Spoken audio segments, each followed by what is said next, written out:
Trump is notorious for being late, so let me just prime you guys for what exactly has been going on today. This is a memo sent to Elon Musk from the European Commission, and it states, "Dear Mr. Musk, I am writing you in context of recent events in the United Kingdom in relation to the planned broadcast on your platform X of a live conversation between a US presidential candidate and yourself, which will also be accessible to users in the EU.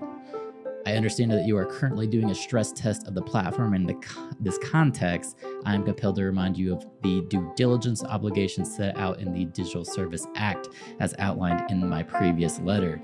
As the individual entity ultimately controlling a platform with over 300 million users worldwide, of which 1/3 in the EU, that has been designated as a very large online platform, you have the legal obligation to ensure X's compliance with the EU law and in particular DSA in the EU." So already right at the gate, they're trying to threaten him. They're trying to shut this down. Why they have such a finicky situation for free speech, I have no idea. But it goes on to say, this notably means ensuring on one hand that freedom of expression and of information, including media freedom and pluralism, are effectively protected, and on the other hand, that all proportionate and effective mitigation measures are put in place regarding the amplification of harmful content in connection with relevant events, including live streaming, which, if unaddressed, might increase the risk profile of X in general and generate detrimental effects of civic discourse and public security. This is important against the background of recent examples of public unrest brought about by amplification of content that promotes hatred, disorder, incitement to violence, or certain instances of disinformation. So if you guys don't know, there is some weird stuff going on in the UK right now where they are putting people in jail for posting things on social media. Today on my channel, I actually watched a video of the riots, and people who were just out there, not even rioting, they were protesting, were being arrested. So there's full video of that on my channel. People literally just standing there. There's nothing, they're calling it a riot, but people are just protesting. Like, they're obviously angry, they're yelling at the cops, but nothing crazy was going on, right? So people just standing there, they're getting hit with billy clubs, throwing them down, and getting arrested. And especially when you contrast everything that goes on in America, like a protest in America, you have cops in full battle gear and they are going to war with Americans. So putting that from my American brain, watching their protest, yeah, they're angry, they're yelling some curse words, but they're really polite, and it's not an all-out craziness that we normally see in America, where they're like burning buildings down and people are usually dying in American protests. Like, when American protests happen, there's gun violence, just all kinds of violence. It's nasty. So these guys are just kind of chilling. They're protesting. They're like, hey, we don't like what you're doing in regards to immigration. We feel like you're not really serving the people because you're out here defending these people who don't really represent us. There's murders going on and you guys are doing nothing about it. And those people are getting arrested. They're throwing those people in jail. So just to put that in context, now they are sending memos to people in America like Elon Musk, who wants to have a free speech platform. Obviously, he is going to be talking about these riots probably. I'm sure Trump's probably going to bring it up as well. So now they're putting them in a situation where they're saying they're inciting violence and they are somehow a threat to democracy now because they are inciting all this violence by having an opposing opinion. Absolutely crazy. I don't get it, but it's fascinating for me just to read into this, to believe this is actually happening in this day and age. But let me go on. It says, in this respect, I note that the DSA applications apply without exception or discrimination to the moderation of the whole user community in context of X, including yourself as a user with over 190 million followers, which is accessible to the EU users and should be filled in line with risk-based approach of the DSA, which requires greater due diligence in case of a foreseeable increase of the risk profile. Obviously, bringing Trump on would be considered increasing our risk profile because he loves to talk about immigration. So it says, as you know, formal proceedings are already ongoing against X, under the DSA, notably in areas linked to the dissemination of illegal content and the effectiveness of the measures taken to combat disinformation. So they're already having legal battles about this. They're already pretty much going to war. So Elon Musk is already in this battle to protect free speech. He's doing it here in America, and now he's doing it cross-border. So we can just kind of put that in perspective right there. All right, as the relevant content is accessible to EU users and being amplified also in our jurisdiction, we cannot exclude potential spillovers in the EU.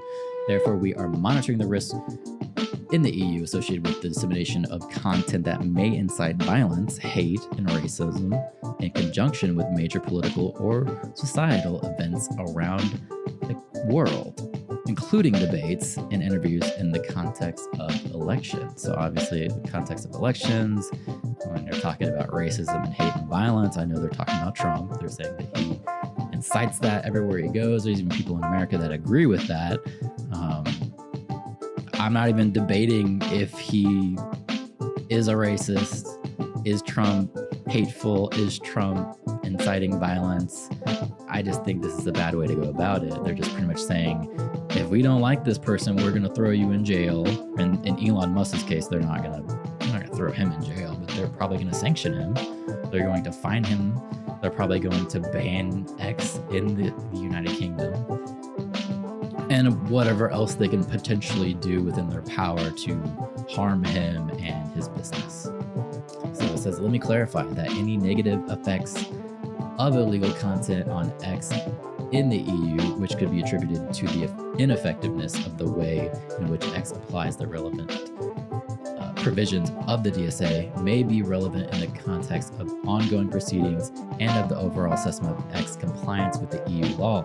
This is in line with what has already been done in recent past, for example, in relation to the repercussions and amplification of terrorist content or context that incites violence, hate, and racism in the EU, such as the context of recent riots in the United Kingdom, which is weird that they even brought up the riots in the United Kingdom, because it seemed like they were almost trying to deny them, like they weren't even happening.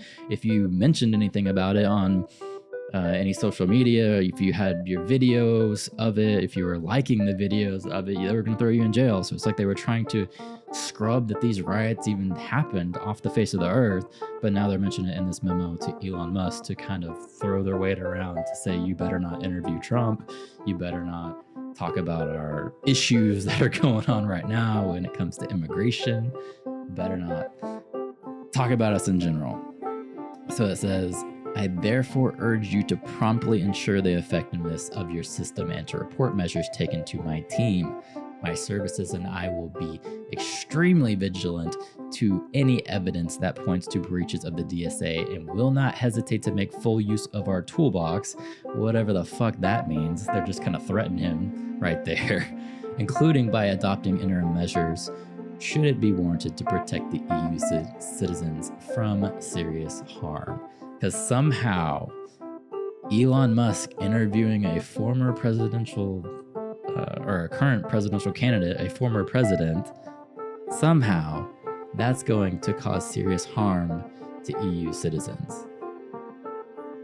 Makes no sense to me, but they sure are upset that this interview is going to happen. And I think just because of them having all this pushback, they're probably going to shut down X. It's probably going to be a huge interview. Now, with that being said, it's pretty much fired Elon up. This was actually posted on his account 2 hours ago, and he says, wise words of JFK. And this is kind of what he references here. It says, in 1946, the United Nations General Assembly passed a resolution reading in part, freedom of information is a fundamental human right and the touchstone of all the freedoms to which the United Nations is consecrated. This is our touchstone as well. This is the code of the voice of America. We welcome the views of others. We seek a free flow of information across national boundaries and oceans, across iron curtains and stone walls. We are not afraid to entrust the American people with unpleasant facts. That's beautiful right there. foreign ideas, alien philosophies, and competitive values. For a nation that is afraid to let its people judge the truth and falsehood in an open market is a nation that is afraid of its people. I read that and I was like, damn, I'm fired up. I'm fired up to listen to this interview. And it's not even about the politics of Trump. I'm sure he's going to do some campaigning. I'm not even here for that. But just reading that from Elon, that made me feel like an American. That had me fired up. I'm ready for this interview. Americans, we're born with believing in free speech, and to look at the UK and to see that they're throwing people in jail for posting on social media, for posting videos, for liking the videos. It's such a foreign concept to me. I don't even understand it. I'm so used to having our freedoms. It's something that I've been born with. That you always have your free speech. Doesn't mean you don't have consequences of your free speech, but you definitely have your free speech. And to see this going on in the UK in a time like now, this is going on in my lifetime, it's insane. And I'm highly interested in this now because we do have Elon battling for free speech. And I don't know, I read that and I just get passionate about it. I really like it. So with that, we're looking at 8:30 right now. Trump is normally an hour late, so it's going to take some time for him to come out. He's already half an hour late, so in theory, maybe another half an hour he comes out. Usually I give the spiel he has to have Secret Service come in. He did have an attempt already, if you know what I'm saying. So Secret Service is on high threat levels, to make sure the room is actually clear, yada, yada, yada. The thing about this on X that I don't really understand, if you flip back, it's on Donald Trump's page, right? It's in an X space. I don't really listen to these too much because the downside of this is there's no video. And they can do video on X, so I don't know why. So far, I'm in an X space, and it looks like it's just his mic. You see it right here. It's just a mic. So I'm hoping that they did set up some kind of streaming for this. Hopefully they get it right, because we don't want to just stare at his homepage. We want to actually see the people, of course, right? So hopefully they have that hashed out. I saw Elon Musk was stress testing X last night, and he was using Diablo 4, trying to just run through it. He was playing for hours, just making sure that the stream was actually going to work. So hopefully they are actually going to go through and use webcams and stream back and forth. I think that's what we all really want to see.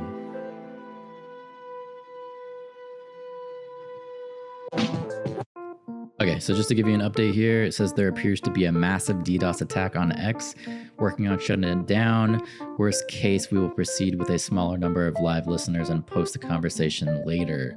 Hopefully that's not what's actually happening, because I do want to listen to it. He says we tested the system with 8 million concurrent listeners earlier today. I wonder how many are actually trying to listen, though. We will proceed with smaller numbers of concurrent listeners at 8:30 and then post the unedited audio immediately thereafter. Okay, but he's saying we will proceed with a smaller number of concurrent listeners. I was already in there early. I'm in there now. You can see me. I'm in the chat. And they haven't unmuted me, Elon here, so hopefully this is actually live and actually see it. I wonder what idiot's trying to DDoS X as we're trying to get this speech going.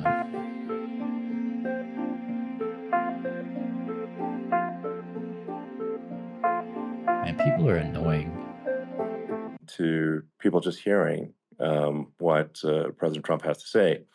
And but I'm honored to have this conversation. I want to emphasize it's a conversation. And it's really intended to just get a feel for what Donald Trump is just like in a conversation. It's hard to catch a vibe about someone if you just don't hear them talk in a normal way. And when there's an adversarial interview, like no one's themselves in an adversarial interview. So and this is really aimed at kind of open-minded, independent voters who just trying to make up their mind.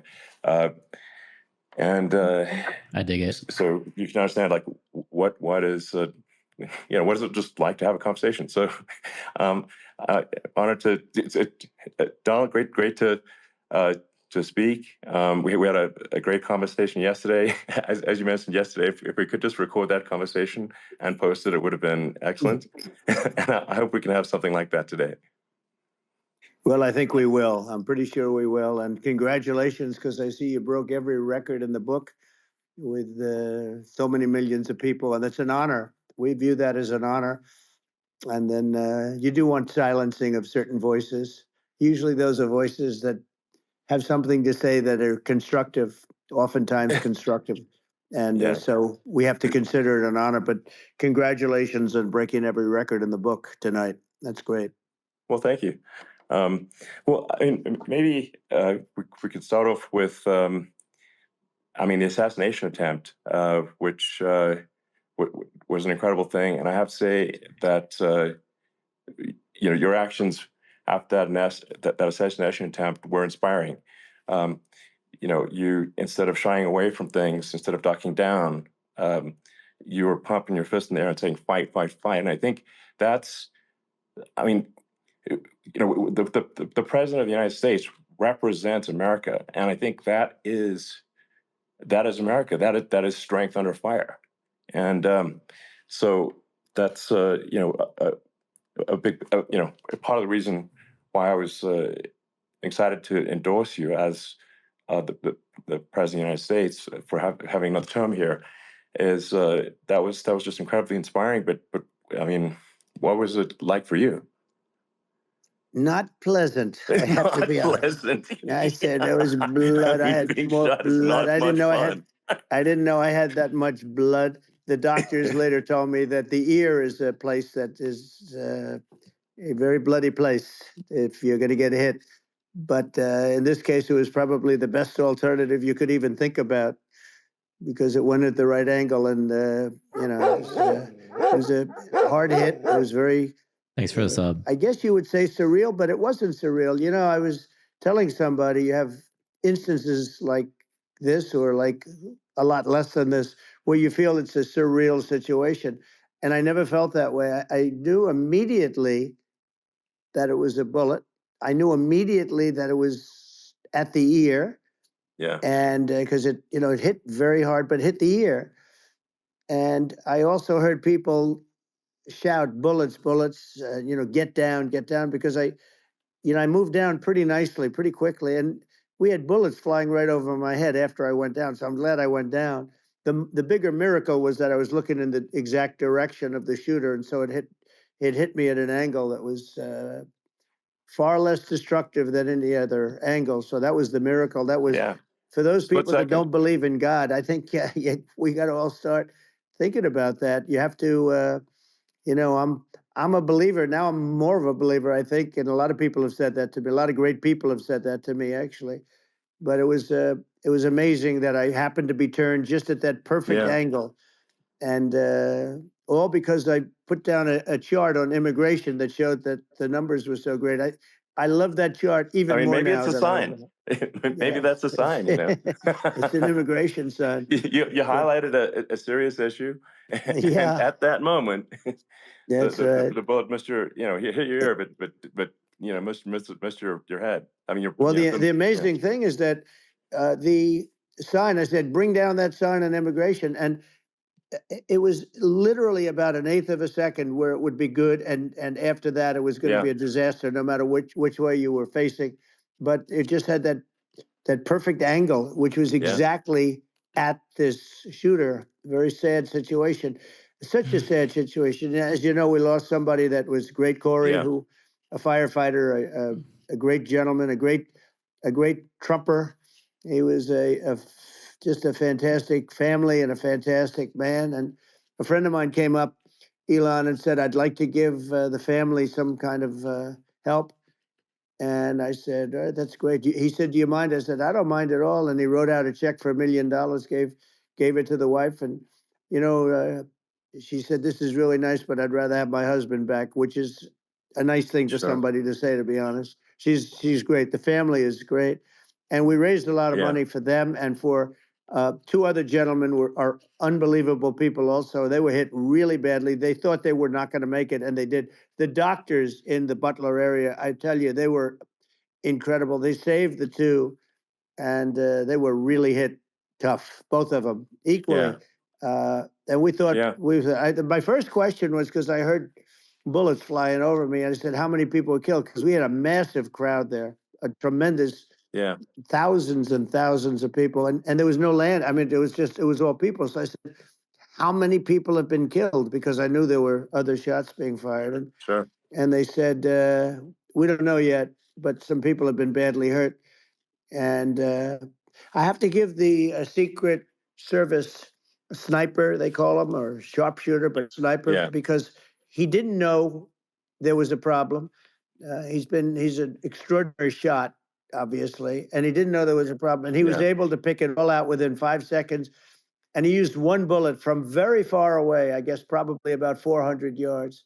The shooter was 130, but he was on the he was on the opposite side of the field and the podium, and he saw the smoke and the flame from the gun, immediately recognized it, and immediately took a shot.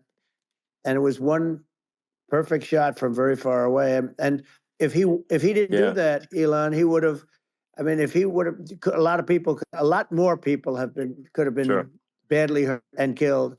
So Yeah. I have to Absolutely. take my hat off to him, because that's also a surreal. You know, he's been with them for 23 years, and Yeah. he's never had anything like this. And all of a sudden he has to act, and it's a very tough thing to Sure. act and to be shooting somebody. But he saw the gun, saw the smoke, saw the flame from the gun, very far away. I obviously has very good eyes. He's got very good vision, which I assume you Yeah. have to have in that particular work. But he took Absolutely. aim very quickly, and they say it was approximately 5 seconds from long range, Yeah. one bullet. If that didn't happen, because Yeah. the shooter had a lot of bullets, he had a lot of cartridges up Sure. there with him, so Well, could have been very. I mean, that's clearly, he was very competent in taking that shot to stop the attempted assassination. But I mean, there does seem to be, I mean, some pretty significant failings elsewhere in the system. Like, there's just no way that, like, how on earth does a shooter get on a roof 130 yards away? That seems crazy. I think most people people are wondering how on earth could such a thing happen? Well, you know, I view it as two ways. There should have been nobody on the roof. There were people, Yeah. because there were so many tens of thousands of people there. There were people that were seeing him, and there was one woman with a red shirt and Right. Trump all over I it, saw and the video. she's screaming, "That guy's got a gun!" You know, you saw it probably. There's a No, I guy saw the up there video. with a I gun. mean, it's like I guess, I mean, for my part, and I think probably many members of the public are wondering how the heck are, basically people wondering by pointing out there's a guy on the roof with a gun. Yeah. And they're seeing it, but somehow it's not being addressed. Yep. That does seem crazy. Well, they're going to learn from this. The communication between the local police, who sort of had an idea, and then ultimately a man lifted himself up to the roof, could barely do it because he was pulling himself up, and Yeah. he saw the man with the gun. The man with the gun pointed the gun at him. He thought he was probably going to get shot, but he was like pulling himself up, and because of that, he couldn't get to his gun. And he fell down, actually very badly hurt his leg, his ankle. I hear very badly, Okay. but he fell down. And he did, from what I understand, he did say there's a guy up there with a gun. And the shooting started very quickly after that. I think it forced the shooter to go maybe quicker. He was supposed to be a very good shot. Yeah. My sons, Don and Eric, they can't believe what happened, but they said from 130 yards, a bad shot would hit that target almost every time. They said it's like in golf, Yeah. sinking a 2-foot putt. Yeah, it's not a tough shot. It's not a long shot. The Secret Service person had the long shot. He had triple the distance actually. So it was a terrible thing.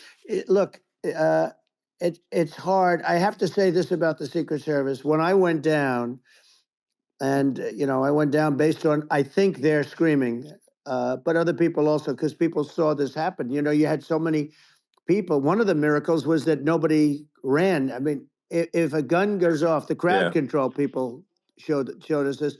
When guns go off, and it does happen in stadiums at a soccer match or some kind of a match, everybody flees. They call it a stampede, like cattle. But everybody, and a lot of people get killed with those stampedes. We had more people than you'd have at some of these matches or these games, and nobody left. You had a small group behind us in the grandstand, and that was full. And you look at it as it was taking place, and normally they'd be running. They didn't leave. They saw that I was hurt. They saw a lot of blood, and they saw that I went down. And it's almost like they wanted to be with me. Well, out front, you had thousands, tens of thousands of people. As far as the eye could see, you had people in Butler, as far as the eye could see, and a lot of press too. There were many cameras on watching this. It's what makes it so different, because normally things happen that aren't good, but you never have a picture of it. Here we have all these cameras shooting it, so sort of amazing. But one of the interesting things was that you didn't have anybody flee. You didn't have anybody stampede. Nobody. And there were some people behind me. They stood up and they're looking like, I mean, I'll tell you, you want to have them in a foxhole with you. I want to meet some of those people because it's so different from what you heard. But so I was down, but the Secret Service guys, there were bullets flying right over my head. You could hear them go whizzing. And these guys came jumping on top of me, and a young lady, Kate, would jump. They moved so fast, and let me tell you, that took tremendous courage. Now there was a lack of coordination. There was, obviously everybody understands that somebody that building should have been covered, and I mean, that was the big thing. I mean, looking at the aerial views, that building would be like the #1 spot for a sniper. I mean, it's like if you were to pick, like, what is the favorite place? So if the goal is to assassinate, what's your favorite spot? That building. You're right. That building would be #1. That would have been the spot. It's like you can ask for a better location. It's like #1. That would have been the spot. What people think is when the local policeman, who, by the way, he really he did what he was supposed to do. He couldn't hold on any longer. And then when he got his head just peeking above, this guy standing there with a gun at his head. And when he fell down, again, hurt his ankle very badly, but he was making the calls. But what happened is the firing took place very soon. So what they think is that this guy ran to his site, which he had all planned out with the gun. He ran to the site and he started shooting fast. And maybe that's why he sort of missed. I mean, he got me, but it could have been a much bigger problem. But he totally would have hit if you hadn't turned your head. So, like, there was it was a very near thing. It was a miracle. If I hadn't turned my head, I would not be talking to you right now. As much as I like you, exactly, I would not. I would not be talking to you. Maybe talking to me from another realm, perhaps. Yeah, that's right. We'd be talking from a different place. But Ouija board. it was a very terrible experience. The Butler Hospital, they did such a great job. The doctors were so good. Everybody was so good. There was a mistake. If somebody knew, because people were hearing that, there was just a bad feeling that somebody was around. You know that story now. It's been pretty well. And if somebody could have said, because they've oftentimes said, like there'd be a lightning storm or something, because I've done, I think, over 300. I think I did a lot more than that, but we did a lot. And oftentimes they'll say, sir, could you wait 10 minutes, please? Sir, could you wait 20 minutes? There's a storm overhead or lightning or something, right? And that happens often. And this would have been a perfect time for that to have happened, but it didn't get coordinated. That was the problem. Well, it was I think your actions in the heat of fire. And like what I find admirable there was that you can't fake bravery under such circumstances. The courage is instinctual or it is not. It's not a rehearsed action. And so I just want to say that I think a lot of people admire your courage under fire there. And Well, yeah, so thank you very yeah, much. I appreciate it. I didn't think of it. I just wanted to get up and I wanted to stand up. I wanted to let people know, I felt I was good when they were on top of me, covering me, actually, very much covering me and very bravely. But I wanted to get up. I said, I want to get up. And they wanted, they have everything there. They wanted stretcher. I didn't like the stretcher. And I knew I was hit in the ear, but I knew I wasn't hit anywhere else. They felt I was hit someplace else yeah, because it was such a lot of blood. And they were sure that I was hit someplace else. And they were saying, "Sir, you were hit in more than the ear." I said, "Nope, I was hit in the ear. I want to get up. Let me get up." And so I got up, and the crowd didn't know what to think. I mean, this was so many people, and you could see they were confused. They didn't know what to think. And I wanted to let them know I was okay. It was very important for me to let them yeah, know that. And they went wild. You've seen the after. They didn't go wild when I yeah, got up because they didn't know, was I alive. You really couldn't tell when I stood up before before the fist in the air.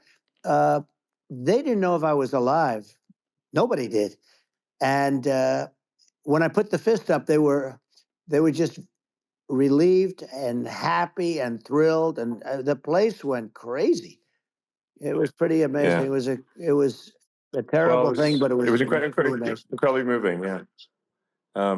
Well, and I mean, speaking of the sort of slide that got you to turn that saved your life, really, was the illegal immigration Right. slide. Maybe this, That's right. maybe this is worth talking about that, It since was. It was. that slide You're saved your right. life, No, basically. the illegal immigration saved my life. You're right, but it was. And I I had to know be at that's that exact angle. I mean, that's a great one. Saved by illegal You know, immigration. the incredible 100%. thing, though, when you talk about the odds, you had to be exactly at that angle. But the incredible Yeah, thing is that the chart, I used it less than 20% of the time. It was just a moment. yeah, It's always on my left, never my right, and it's always at the end of the speech. So here yeah, we have it. It's on the right, not the left. It's at the beginning, not the end. And even the people that put it up, they were unprepared, and they did a great job. They got it up immediately, fortunately. But I looked to the right, and the bullet came whizzing by, hitting my ear. So it was amazing. But when you think of the odds of that, and yeah, yeah, normally you wouldn't use it. Normally I wouldn't have the thing, and then it would yeah. have been a very different story. It's very much. I say an act of God. It's a miracle that it happened, and I'm Sure. honored by it. I'm honored by it. Well, what were you about to say about illegal immigration before you were rudely interrupted with a Well, I was bullet? going to say how good the numbers were. By the way, we're going back to Butler, and we're going to go Great. back in October. We're all set up, and the people are fantastic in Butler. It's a great area. Great. These are incredible people.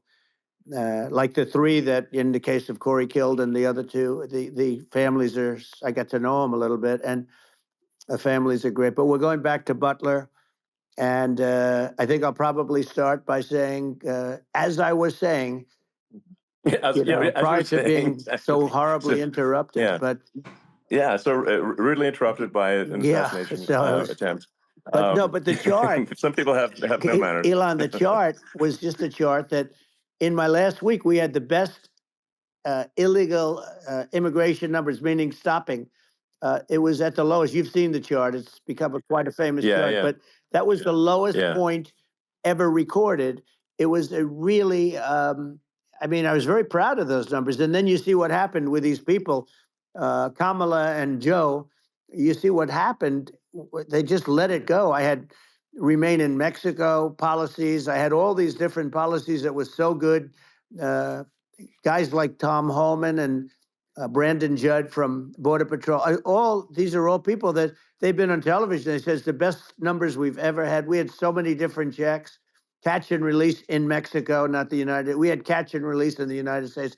We had it in Mexico. We had so many things. We had things where many people come in there, they have contagious diseases.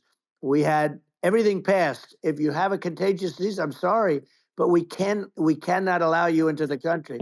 So we were setting Yeah, literally records, and all I was doing is showing that, and I use it sometimes, sure. and in this case, I'm glad I used it. I can tell you that, but they were fantastic numbers. But I'm going to sleep with that chart always. I'll be sleeping with that chart. That chart was very important for a lot of reasons. Well, I mean, would it be accurate to say that you're supportive of legal immigration, but we obviously need to shut down illegal immigration, and especially unvetted illegal Yes, immigration, because and that's not the same as saying that everyone who's an illegal immigrant is bad. In fact, I think most people who are illegal immigrants are actually good, but you can't tell the difference unless there's a solid vetting of who comes across the border.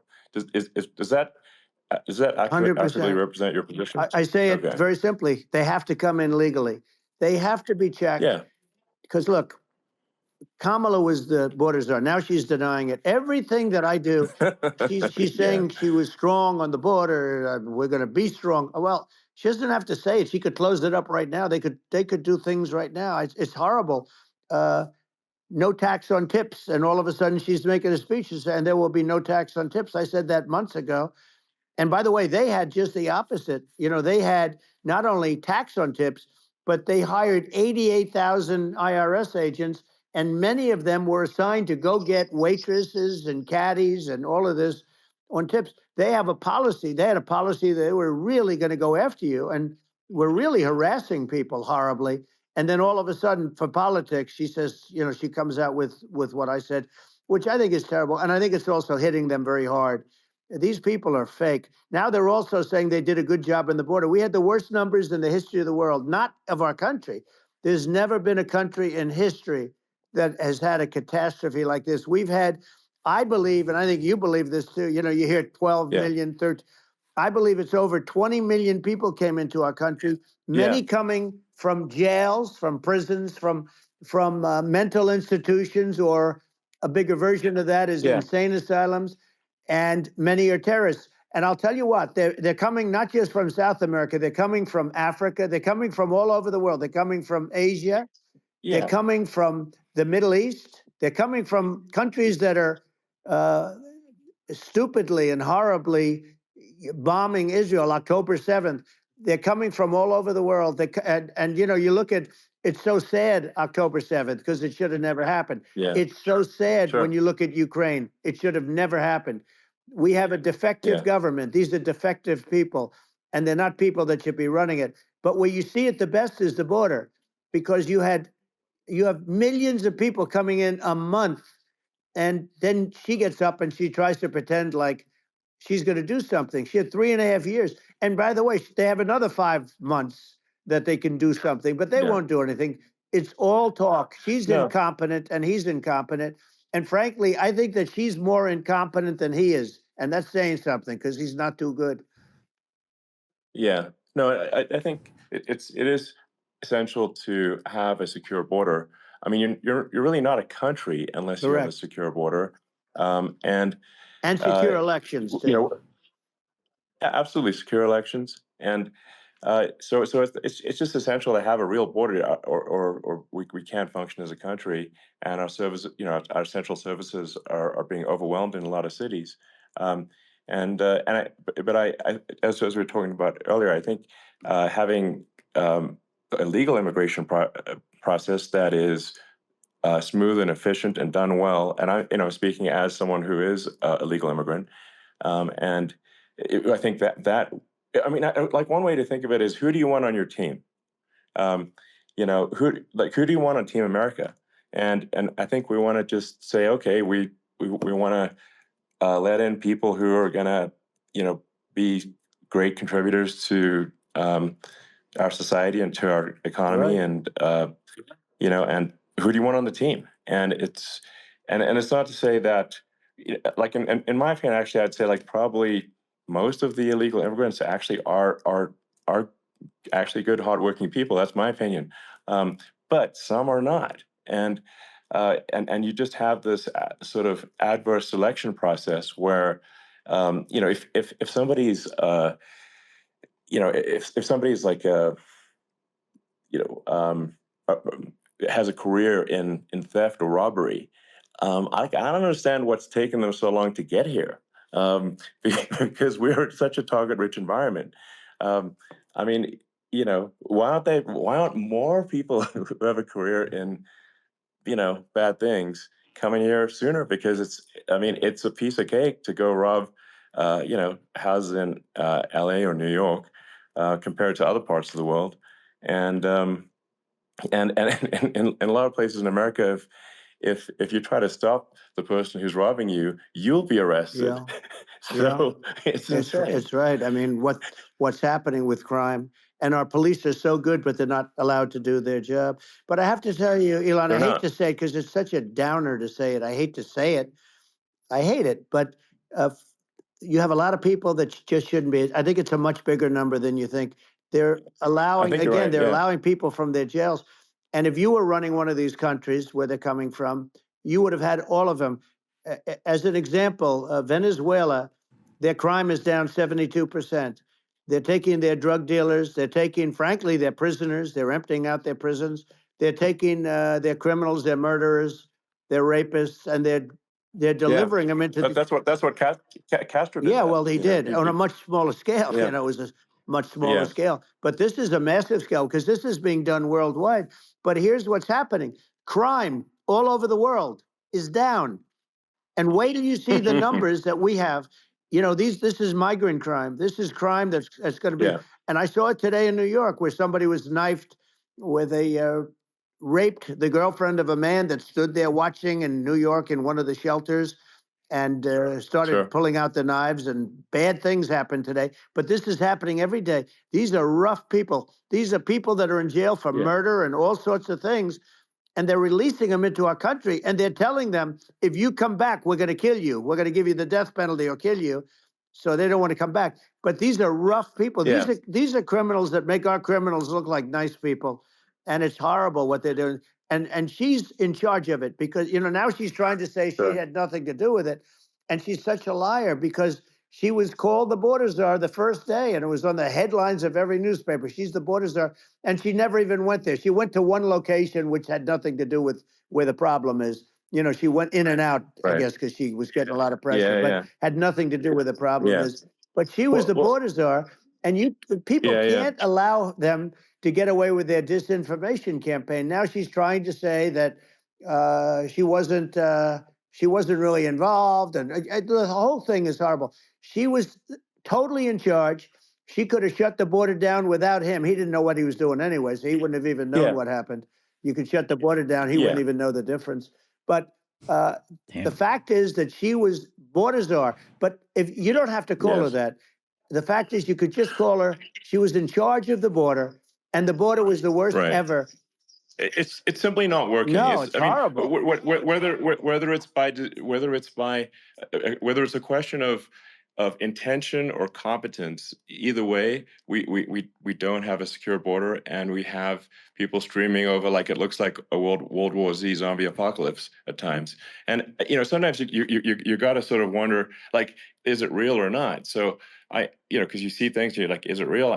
So I went to the border at Eagle Pass, and I saw for myself in Texas, and I was like, okay, it's real. I'm like seeing this in real time. I actually posted the video like just live. I just flew there one day and just to see, hey, is this made up or real? And I'm just seeing people stream across the border, and I have to say, at least the people that I saw did not look friendly. So These are people can look at my video and say, hey, Yeah. these people look friendly. I don't look super friendly. So These are people that Elon would not be the same man if he had to walk across the street and look these people in the eye. These are rough people. These are really rough people coming across. And I know rough people.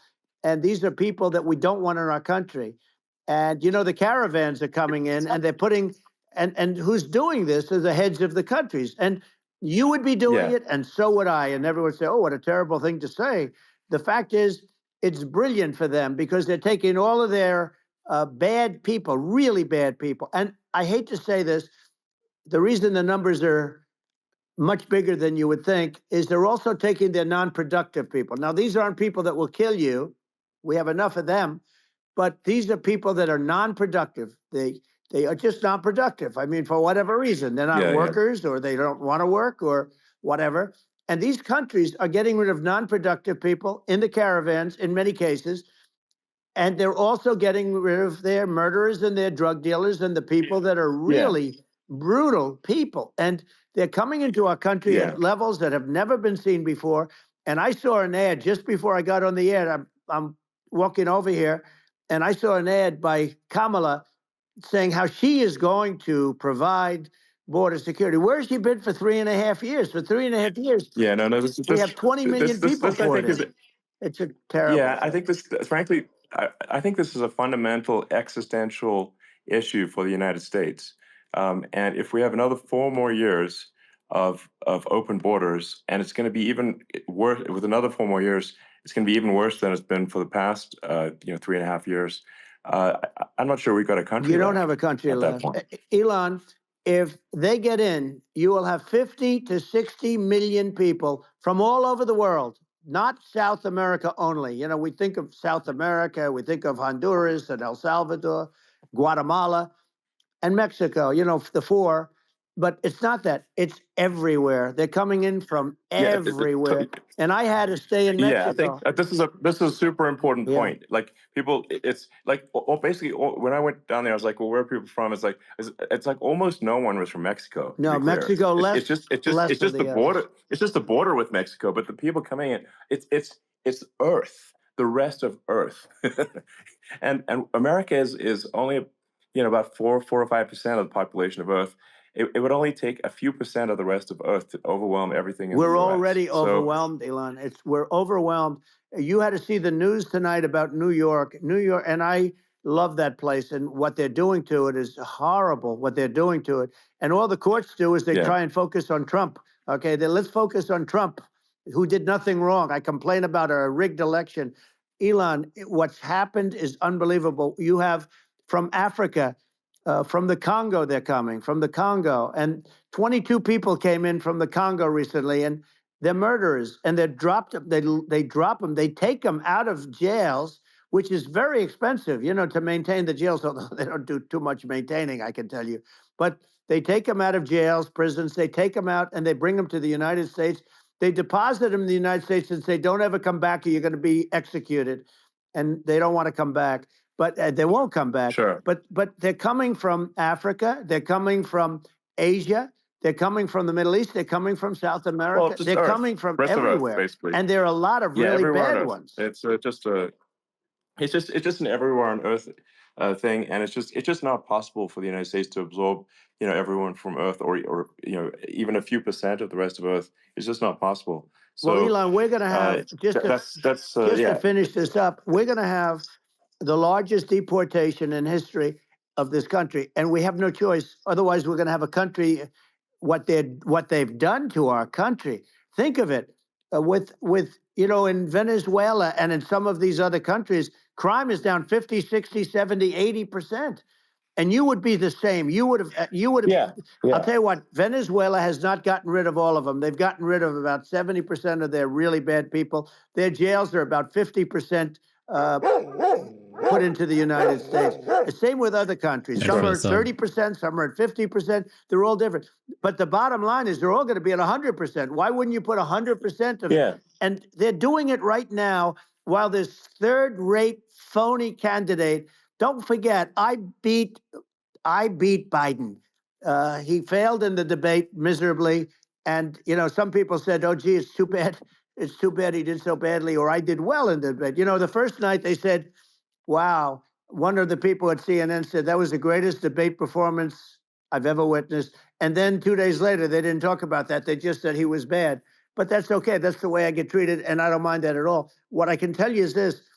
We cannot have a Democrat. We cannot have her. She's incompetent. She's as bad as Biden in a different. Look, yeah. she hasn't done an I mean, interview since this yeah, whole scam started.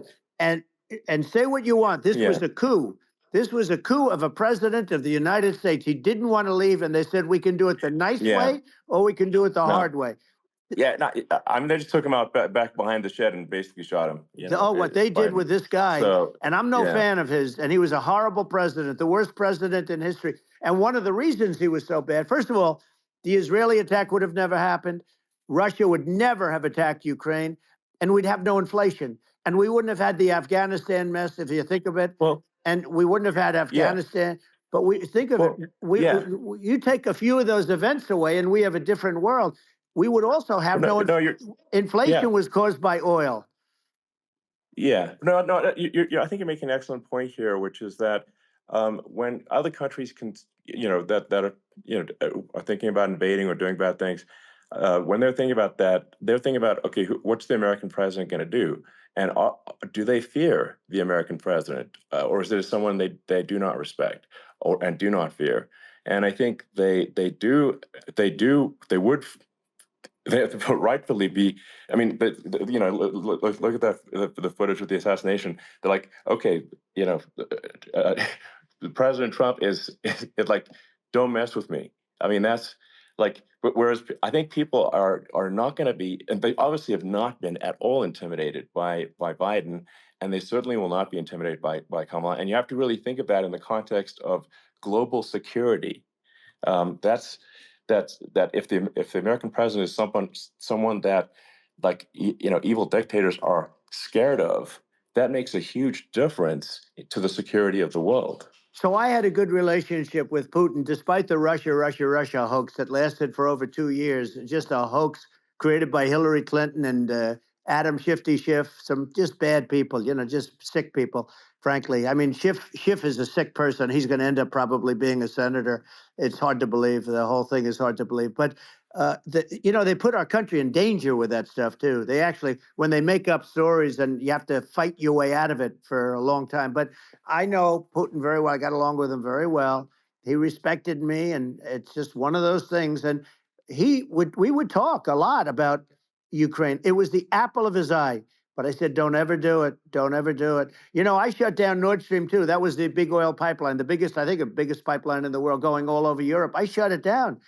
Biden came, and then they say, Yeah. I loved Russia. I was a friend of Putin, and I loved Russia. No, he actually said to me one time, he said, if you're my friend, I'd hate to see you as an enemy. I shut down his pipeline, the biggest pipeline. They were looking at that to Yeah. fund, and this pathetic president gets in there, and the first thing he did, one of the early things he did, is he shut down Keystone XL pipeline, which is our pipeline that would have employed 48,000 people, pipeline workers, shuts it down. That was, a massive job that Obama refused to allow. Yeah. I allowed it in my first week because it was jobs and it moved oil. And by the way, in a much more environmentally friendly way. It's underground. It's not a truck that catches on fire or a train that catches on fire.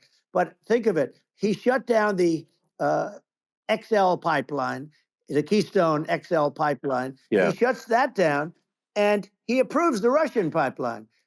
Yeah, it doesn't make any sense. It's like, it's inconsistent. Certainly but I mean, I think it's just worth emphasizing to listeners the immense importance of whether the United States president is intimidating or not intimidating, and how much that matters to global security. Because there's some real tough characters out there, and if they don't think the American president is tough, they will do what they want to do. I know every one of them. And that puts the whole world in danger. Elon, I know every one of them, and I know them well. I know Putin. Yeah. I know President Xi. I know Kim Jong-un of North Korea. I know every one of them. And let me tell you, people will say, oh, this is terrible. He said, I'm not saying anything good or bad. They're at the top of their game. They're tough. They're smart. They're vicious. And they're going to protect their country, whether they love their country. They probably do. It's just a different form of love, but they're going to protect their country. But these are tough people at the top of their game. And when they see a Kamala or when they see Biden, Sleepy Joe, they can't even believe it. They can't believe this happened. All the stuff that you're seeing now, all the horror that you look at Israel, they're all waiting for an attack from Iran. Iran would not be attacking, believe me. When I was there, and I say it with respect, because I think we would have been good with Iran. I don't want to do anything bad to Iran, but they knew not to mess around. Iran was broke. because I told China, if you buy from Iran oil, it's all about the oil. That's where the money is. But if you buy oil from Iran, you're not going to do any business with the United States. And I meant it. And they said, we'll Yeah, pass. yeah, They didn't buy oil. Other countries, likewise, sure. you want to buy, you're not doing business with the United States. And they were at a point where they had no money for Hamas. They had no money for Hezbollah. They had no money for any of these instruments of terror. And it was amazing. In fact, there were articles when I was leaving, which is hard to believe, actually, especially when you look at what's happened to our country. Our country is so bad right now. It's such a different place. We were respected. Think of it. 4 years ago, we were so respected to a point where when I said don't buy oil, they didn't buy oil, but they had no money, Yeah, yeah. and Israel would have never been attacked. It is zero chance. And again, I said to Vladimir Putin, I said, don't do it. You can't do it, Vladimir. You do it, it's going to be a bad day. You cannot do it. And I told him things that what I do, and he said, no way. And I said, way. And it's the last time we ever had the conversation. He would never have done. I got along well with him. I hope to get along well with him again. Getting along well with them is a good thing, not a bad thing. I got along well with Yeah. Kim Jong-un. When I met with President Obama just before entering, it's a sort of a ritual.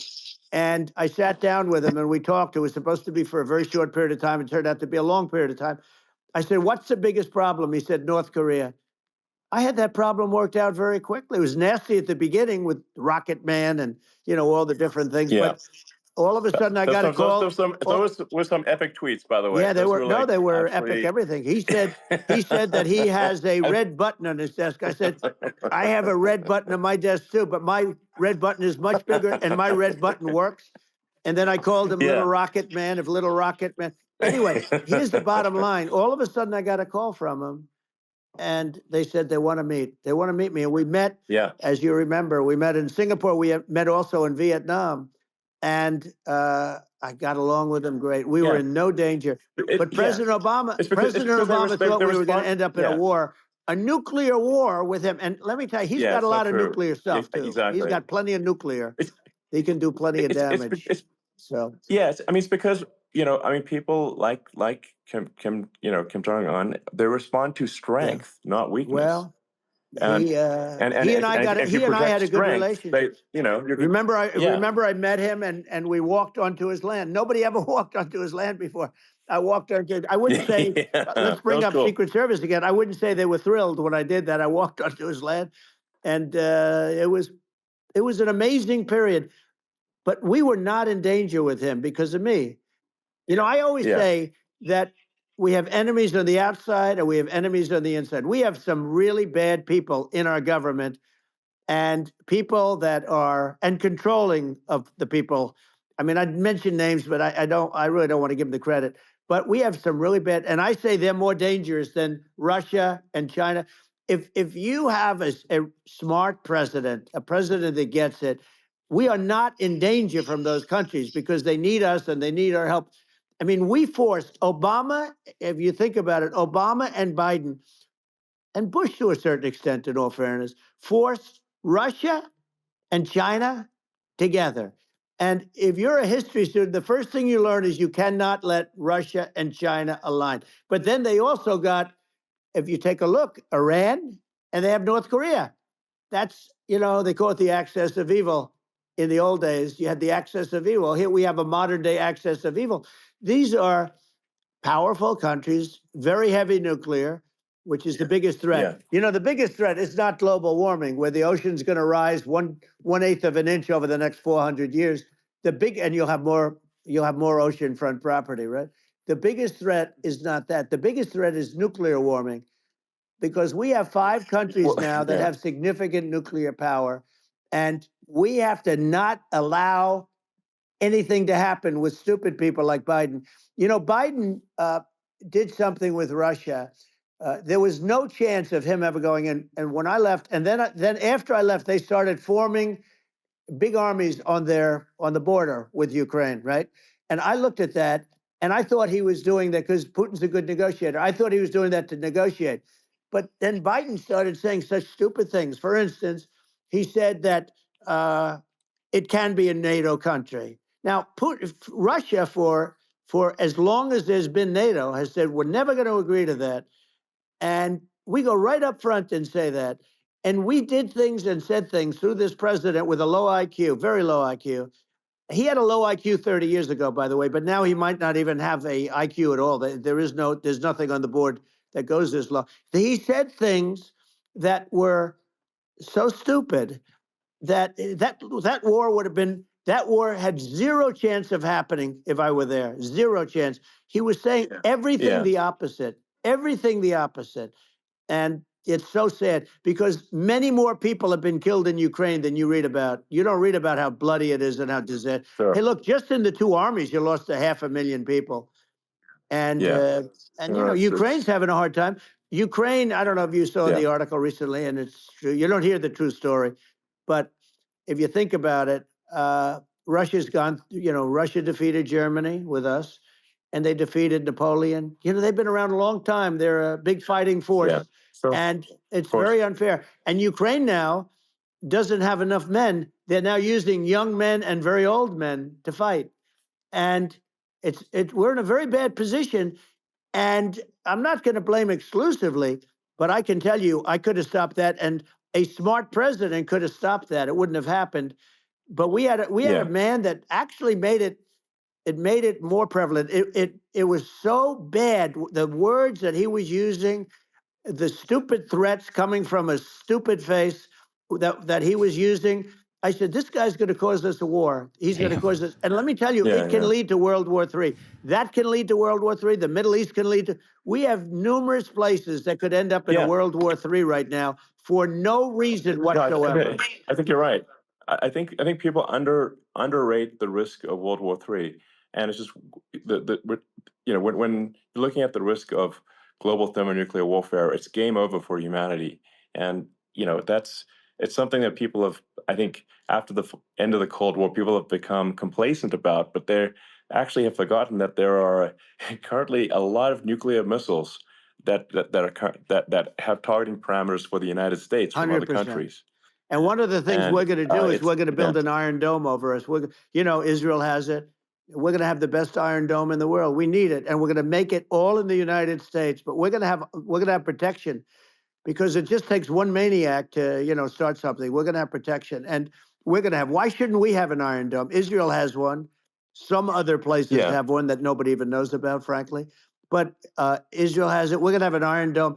But with all of that being said, to me that's so important, the most important.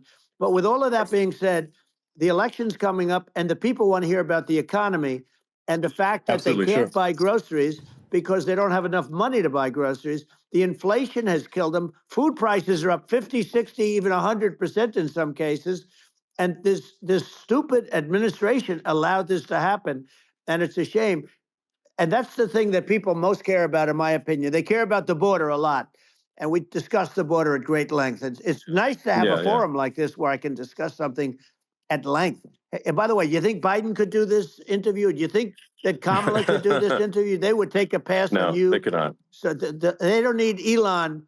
They don't need Elon screaming out questions. It's pretty sad when you think that somebody that does this for a living can't answer a question or is afraid to do an interview. And in her case, with a very friendly interview, she's got all friendly interviewers. It's pretty sad. Yes, absolutely. But the big thing now is the economy, Elon. And as much as I mean, I view nuclear as the single most important thing, but a lot of people don't. A lot of people don't understand that. But it doesn't have to. If I understand it, that's all you need. Because if I was president, you're not going to have that kind of a problem. But the thing that they really is making them angry is what Kamala and Biden have allowed to happen to the economy. It's a disaster with inflation. The inflation, it doesn't matter what you make. The inflation has eaten you alive. If you're a worker or if you're just a middle income person, you can't afford. 4 years ago, 5 years ago, people were saving a lot of money. Today, they're using all their money and borrowing money just to live. It's a horrible thing that's happening. And we'll end that quickly. Well, I think a lot of a lot of people just don't understand where inflation comes from. Inflation comes from government overspending because the checks never bounce when it's written by the government. So if the if the government spends far more than it brings in, that increases the money supply. And if the money supply increases faster than the rate of goods and services, that's inflation. So really, we need to have we need to reduce our government spending, and we need to re-examine. I think we need like a government efficiency commission to say like, hey, where are we spending money that's sensible? Where is it not sensible? And we need to live within our means. We're currently adding, I think, $1 trillion to the deficit roughly every 100 days. That's right. And the interest payments on the national debt have now exceeded the defense budget. It's on the order of $1 trillion. It's interest, and it keeps growing. I rebuilt our military, largely rebuilt our military, did a great job on it, which was so important. We had jets, we had fighters that were and bombers that were 70 years old, and we did a great job in that. Then we, by the way, we gave 85 billion of it back to Afghanistan, if you can believe it. We gave them 85 billion. They're one of the largest sellers of military equipment in the world. They're selling what we gave them. That was one of the most embarrassing days in the history of our country. But if you think about, let's go back to the economy. We have to bring energy prices down. Energy started at the price of gasoline. Now your cars don't require too much gasoline, so you have a good, and you do make a great product. I have to say, I have to be honest with you. That doesn't mean everybody should have an electric car, but these are minor details. But your product is incredible. But the gasoline, Elon, is the cost of energy. Not only gasoline, it's the cost of heating your house and cooling your house. That has to come down. It's gone up 100%, 150, and 200%, and that has to come down. When that comes down, and we're going to drill, baby, drill. They stopped drilling, and then they went back to drilling because they went back to the Trump policy. But if they won the day after they get into office, this country will go out of business because they're going to go to an energy policy that's not sustainable. Wind and different things. You're not going to have anything. And I know you're a big fan of the AI, and I have to say that AI, and this is shocking to me, but AI requires twice the energy that the country already produces for everything. So you're going to have to build. We're going to have to build a lot of energy if our country will be competitive with China, because that's our primary competitor for this on the AI. You're going to need a lot of electricity. You're going to need tremendous electricity, like almost double what we produce now for the whole country, if you can believe it. Sure. Well, just going, back to this, like this basic thing, that people try to make it sound complicated, but it's not. But inflation is caused by government overspending. Would you agree that we need to take a look at government spending and have perhaps a government efficiency commission that just tries to make the spending sensible, and so the country lives within its means, just like a person does? The waste is incredible, and nobody negotiates prices. You used to have a lot of people making jets, and you end up with two companies, and they'll probably try and merge at some point. I mean, I went through it, like Air Force, just a thing like Air Force One. One of the first documents they asked me to sign, a general walks in, "Sir, would you please sign this document?" And what is it? Air Force One. That's with Boeing, which is basically two planes, two 747s. And the price was $5.7 billion for two planes. Now, now they're highly sophisticated. That's insane. They're even nicer than your plane, okay? But much more sophisticated. They're very, I won't say what's on it, but they got a lot of stuff on it. Anyway, but it's 5.7. That's a crazy number. It's a crazy number. But I said, I'm not going to pay 5.7. I'm not going to do it. I said, who made the deal? Obama and his people. I said, well, then I know the deal's no good. I'm not going to do it. And over a course of about 4 weeks, by my saying I'm not going to do it, I got the price reduced by $1.6 billion for the exact same plane, other than we had a nicer paint job, if you want to know the truth. But for the exact same plane, I saved one. And I said to Boeing, man, you guys must make a lot of money if you can reduce the price by that.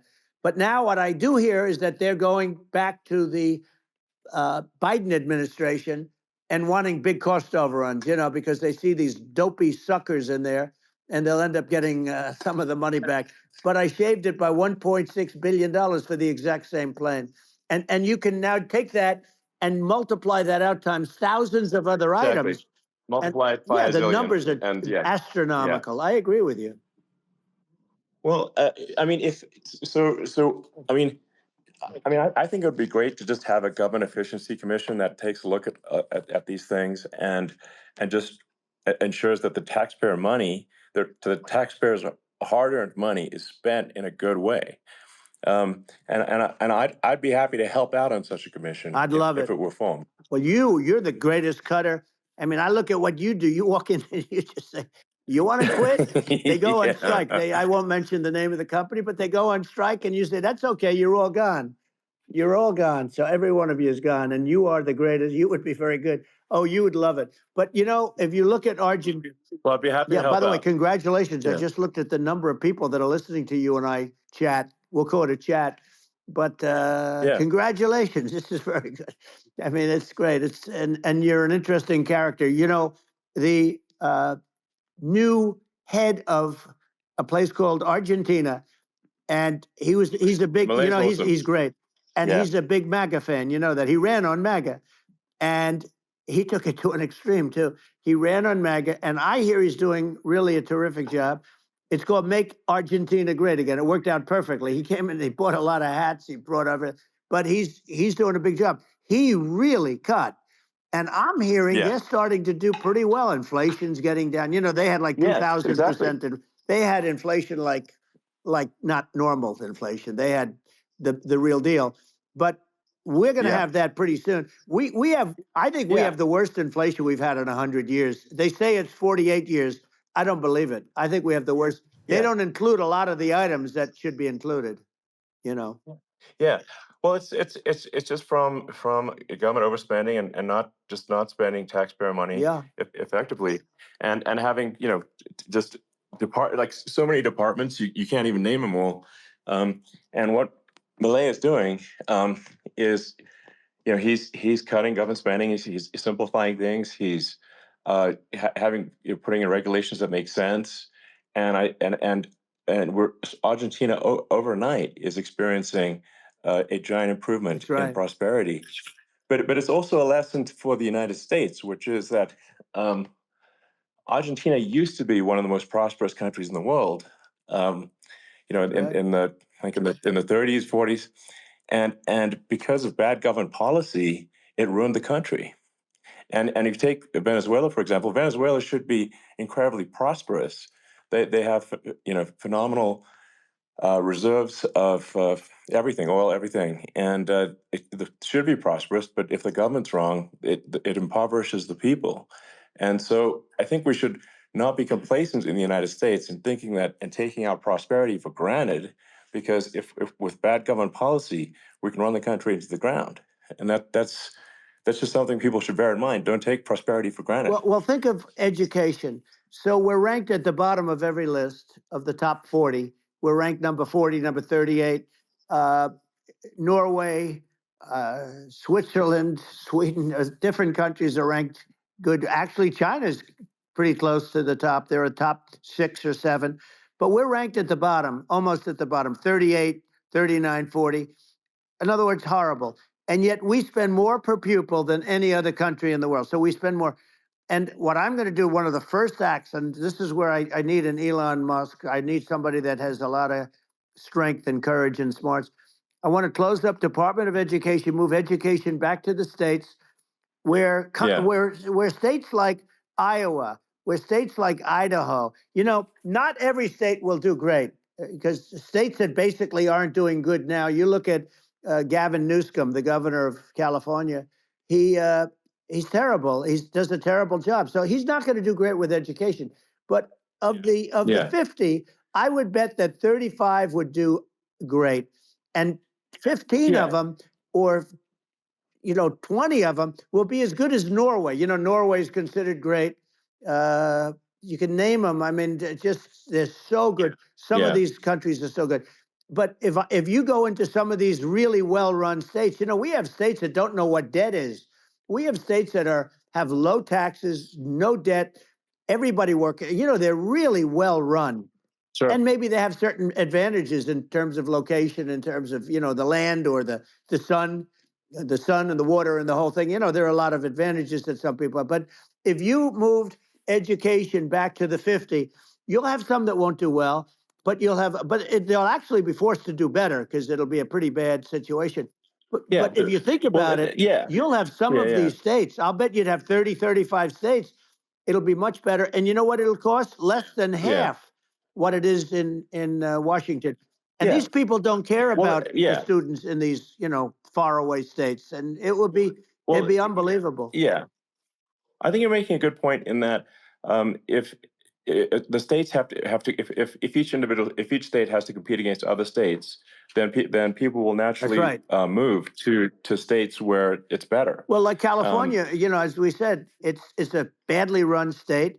I could go through. I got so many friends that are in those states, even if they're Democrats. I hate to mention certain states, but Illinois is badly run with Pritzker. He's a real loser. But some of these places are just badly run. But it's almost going to force them to run better, and they won't do it good initially. But you're not going to do worse than you're doing right now. And I would say that the cost, you would cut your cost by 50 or 60%. And you'd have a little monitor. You want to make sure they're teaching English as an example. Give us a little English, right?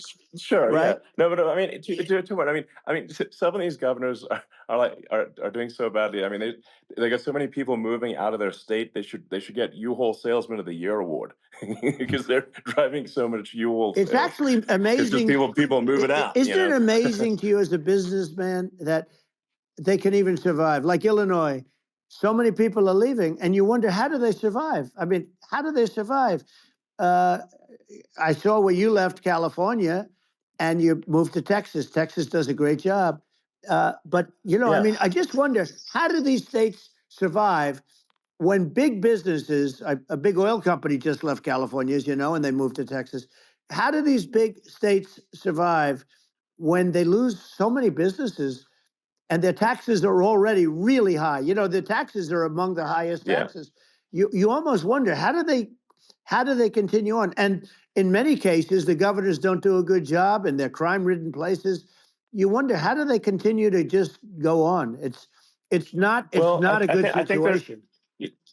Thanks for the I think likes. the only thing that's going to force some of these states to change is if they risk bankruptcy and they're not getting bailed out by the federal government. Right. Well, that's the only thing that's going to get them to change. You remember the area in California where they had that, where I guess somebody had sticky fingers and they stole a lot of money, and they went into a form of chapter, and it was very nasty for a period of time. But now it's probably the most popular place in all of California. So at some point, something like that may have to happen. But the problem is you can't penalize people that loan money to the state when you have incompetent people like a Pritzker. Look, the family didn't want him in the family business. And then he ends up being governor of Illinois. So, what, is he going to be a great governor? And, you have people, I could name every one of them. I got to know every one of these, and some are very good and some are just horrible. Well, I think that, the larger point here, too, as you're saying, like a lot of people are concerned about the economy, a lot of people are concerned about inflation, and inflation is effectively a tax on people that save money, and for people that are working day to day, it's just a form of taxation. And if we can solve the government spending problem, we'll solve the inflation problem, which means people will have a better standard of living, and that's a really big deal. Well, the people that got hurt worst are the people that did it the way they were taught to do it all through, their younger life and their young life and their whole life. The people that saved money and then they got no interest on their money and inflation destroyed them. And frankly, they were almost better off if they didn't do anything like that. I mean, those people have been absolutely decimated, and we're going to bring those people back and help those people. We've got to get the prices down. When I look at bacon costing 4 or 5 times more than it did a few years ago, when you look at some of the food products in grocery stores, people go, they can't believe it. They used to be able to buy a whole cart, and today, a lot of people just don't have the money. They go in and they can't buy anything. They look at it's sticker shock. They call it sticker shock, right? I think it really just comes, like I said, I think it just comes down to really, I guess, two things, which is that if you solve government overspending, you solve inflation, which improves living Right. standards of the average person, and then if you deregulate, like have sensible regulations, so because a lot of the regulations are nonsensical and cause the cost to be extreme for no reason, but unless you've got effective deregulation. Like Reagan did a great job on deregulation in the 80s, but it's been 40 years since we had That's right. anyone really. I mean, during your administration, we made some progress, but I think there's an opportunity to make, I think, radical progress with sensible regulation. And if Well, Elon, those two things, yeah, those are the big deals. we set a record. We did more deregulation and more restrictions on all of the different businesses than any other president. Remember, I had the rule for every one we put in, you have to get rid of 10 or 12. And we did Yes. radical cuts on all of that. And a lot of that's being put back by this administration. And we did radical cuts on things that weren't necessary. But we were all set. You know, we had the best economy ever maybe in the world. And then what happened is COVID came in and we had to focus on that and nobody knew what it was. And I always say I got good marks on economy, good marks on military. We knocked out ISIS. We did so many different things. We rebuilt. But, you know, I never got the credit that we really deserved on what we did with COVID. We never got the credit. But had that not happened, a gift from China, from Wuhan, came in from Wuhan, the Wuhan labs, and I always said it, and it turned out to be right. But had that not happened, we were set to start reducing debt. We were going to reduce taxes further. I gave the largest tax cuts, and we were going to reduce taxes still further for middle-income people, not only businesses. But we did it for businesses because they're the ones that's why we had the great job numbers. But we were set to really start reducing debt.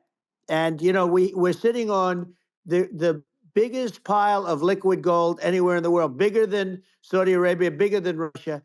And we were going to drill and we were going to make so much money. We were going to supply Europe with oil. I had stopped the Russian pipeline and we were going to supply them with oil and gas. We were going to make a fortune. And then the COVID came in and we really had to divert. Then what happened is when they came in, you know, we kept a lot of businesses alive.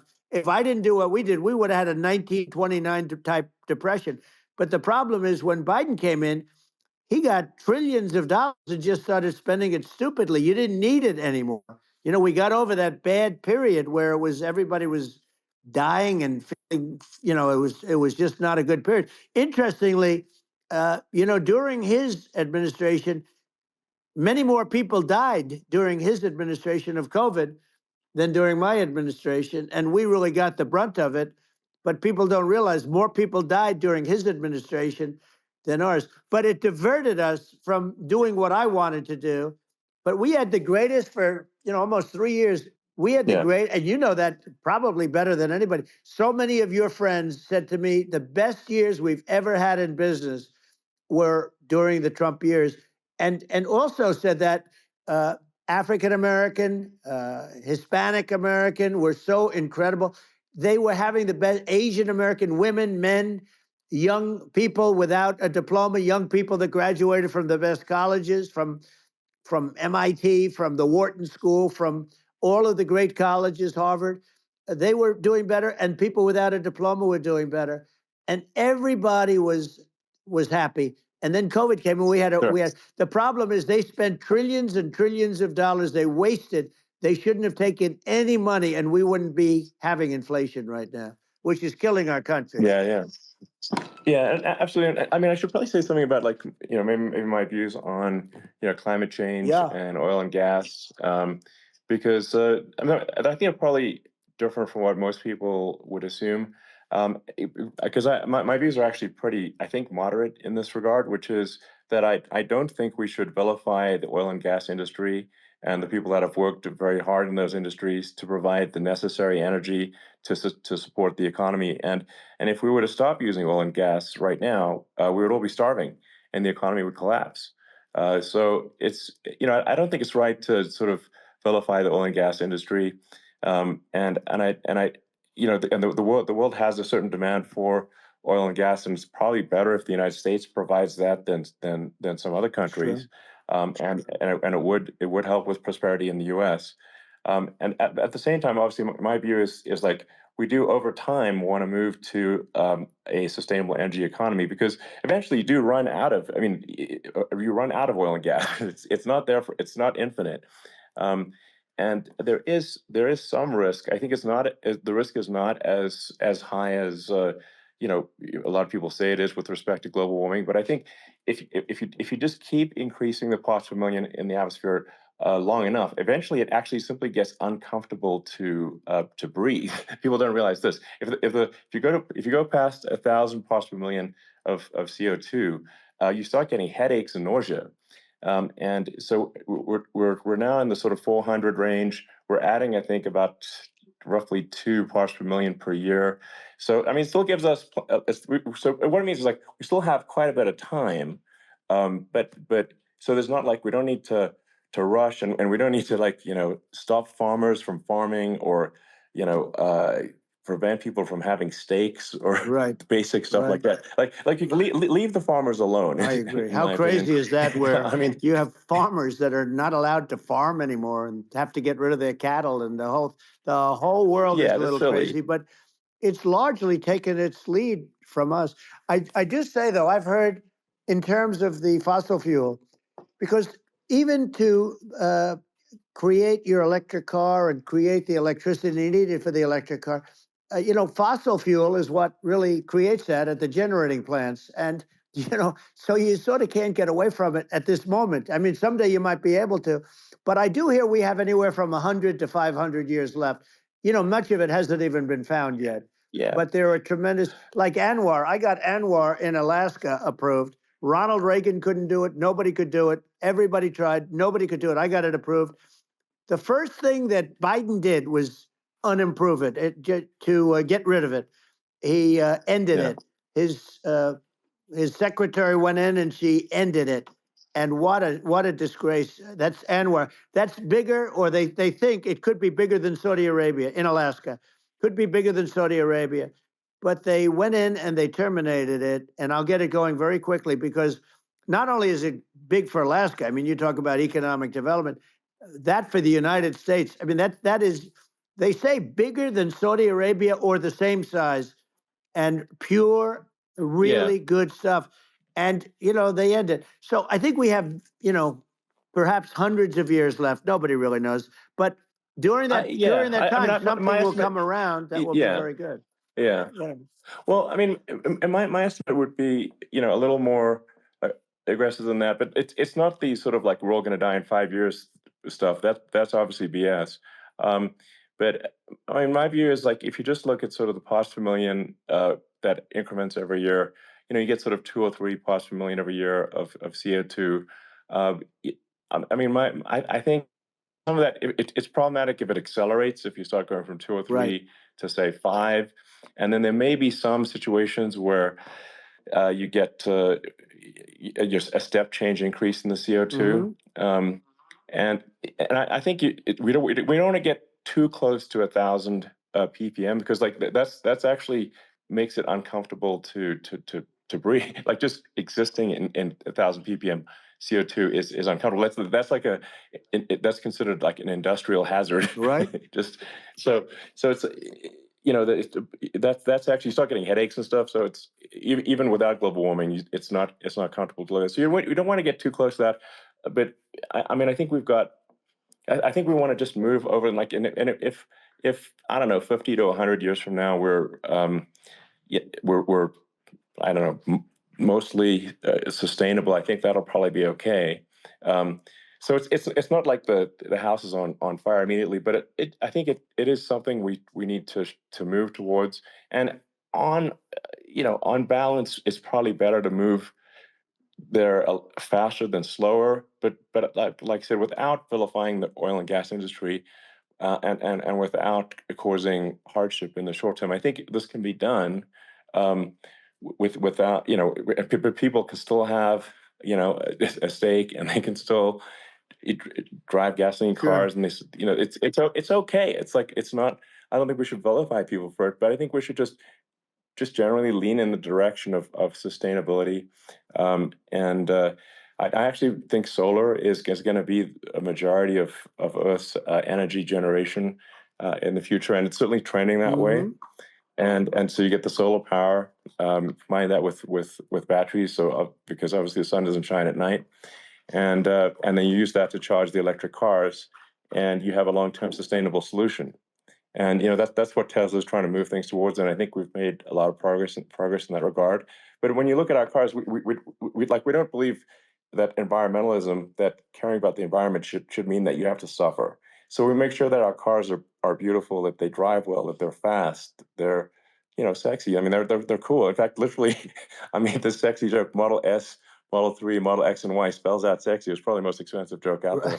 But I don't know, I like cheesy humor, so but I'm a big fan of, like, let's have an inspiring future, and let's work towards a better future, and we can do so without demonizing Right. people. I'm okay. It's very interesting. You use the word global warming, and today they use the word climate change because you have some places that go up, and so they were getting themselves in a little trouble with the word global warming, because not every place is warming. Some places are going the opposite direction. But I'm sort of waiting for you to come up with solar panels on the roofs of your cars and on the trunks of the cars, and it just seems like something that at some point you will come up with. I'm sure you'll be the first. But it would seem that a solar panel on the roofs, on flat surfaces, on certain surfaces might be good. Yeah. At least in certain areas of the country where you have the world, Sure. where you have the sun. But I would think, and I have no idea because that's not my world, but I would think that this would be something that would be interesting. But the one thing that I don't understand is that people talk about global warming or they talk about climate change, but they never talk about nuclear warming. And to me, Sure. that's an immediate problem because you have, as I said, 5 countries where you have major nuclear, and probably some others are getting there, and that's very dangerous. That's where you need a strong American president, because you don't want to have this proliferation. But you have 5 countries and getting more. China is much less than us right now, but they're going to catch us sooner than people think. They're way lower. Russia and us are number 1, and I mean, we're sort of tied. And China is far behind, but they're developing at a level that you're not surprised to hear, very fast. They'll end up catching up, maybe even surpassing. But to me, the biggest problem is not climate change. It's not, and everything's a problem, but it's degrees. To me, the big problem is the nuclear power. The power of nuclear is so great. And when I talk about I'll prevent World War III, I will. But the truth is that you have to, because this is no longer army tanks going back and forth and shooting at each other. This is a level of destruction and power that nobody's ever seen before. Yeah, and actually, there's the bad side of nuclear, which is a nuclear war, very bad side. But there's also, I think, nuclear electricity generation is underrated. You're right. And it's actually, people have this fear of nuclear electricity generation, but it's actually one of the safest forms of electricity generation. It's just a huge misunderstanding.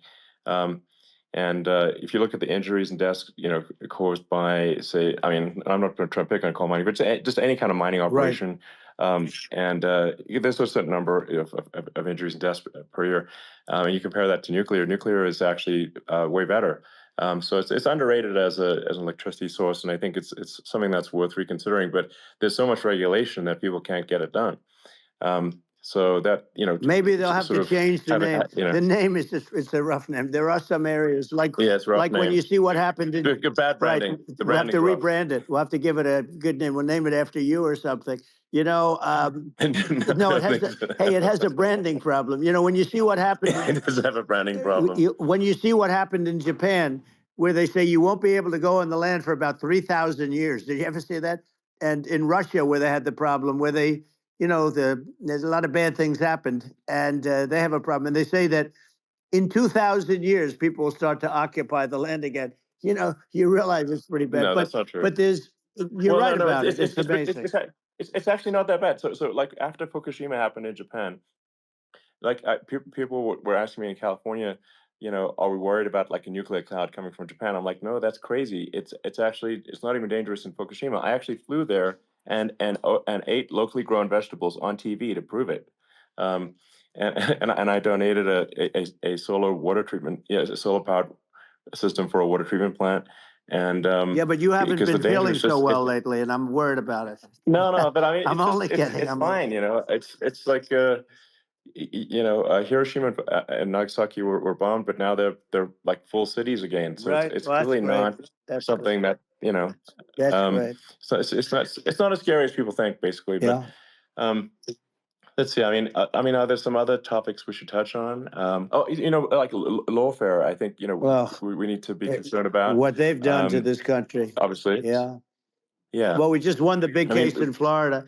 This was a Biden administration did something that's never been done in this country, and that's go after their political opponent, me, with this nonsense and just nonsense. And the big case in Florida we won, but they always pick a judge and a jury, and they use local DAs, they use the local attorney generals, like Fani, Fani, spelled yeah, Fani, Fani, and it's yeah, all a big hoax, and it's all run from there. Like in Manhattan, the one of the top people from the Justice Department went in, ran Manhattan, ran the state.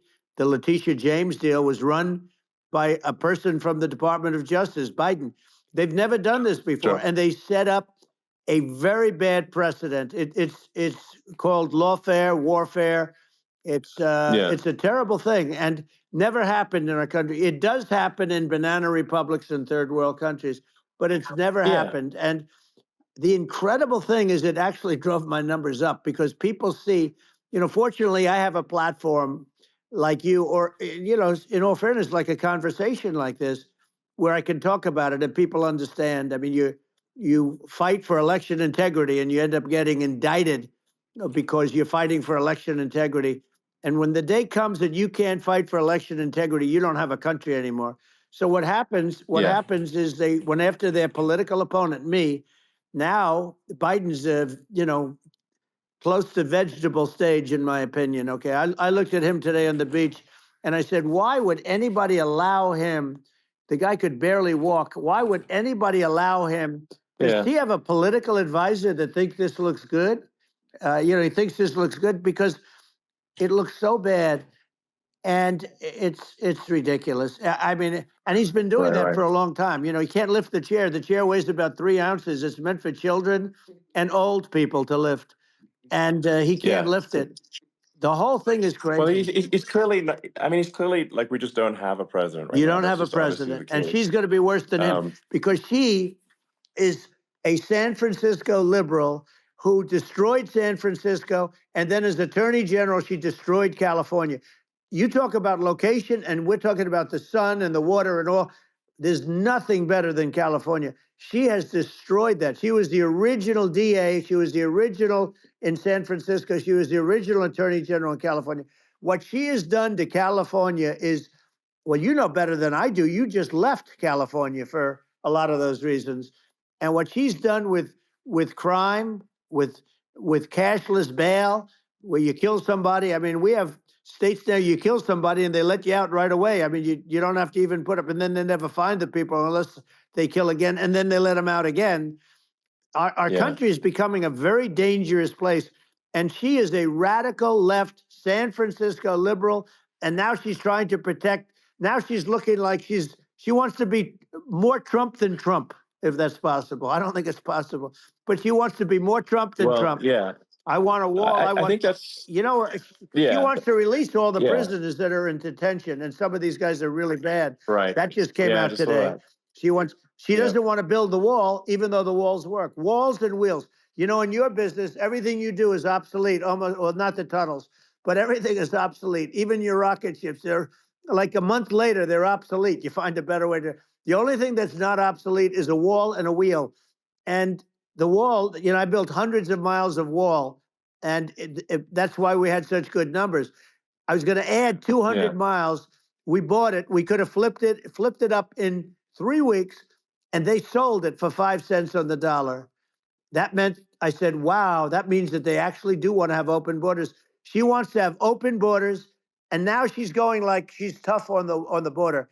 It's such a lie. Yeah, this is simply not true. Yeah, This is simply no, not and true. everybody Yeah, knows it's it's simply not not true. true. It's a disgrace that she can Yeah. say it.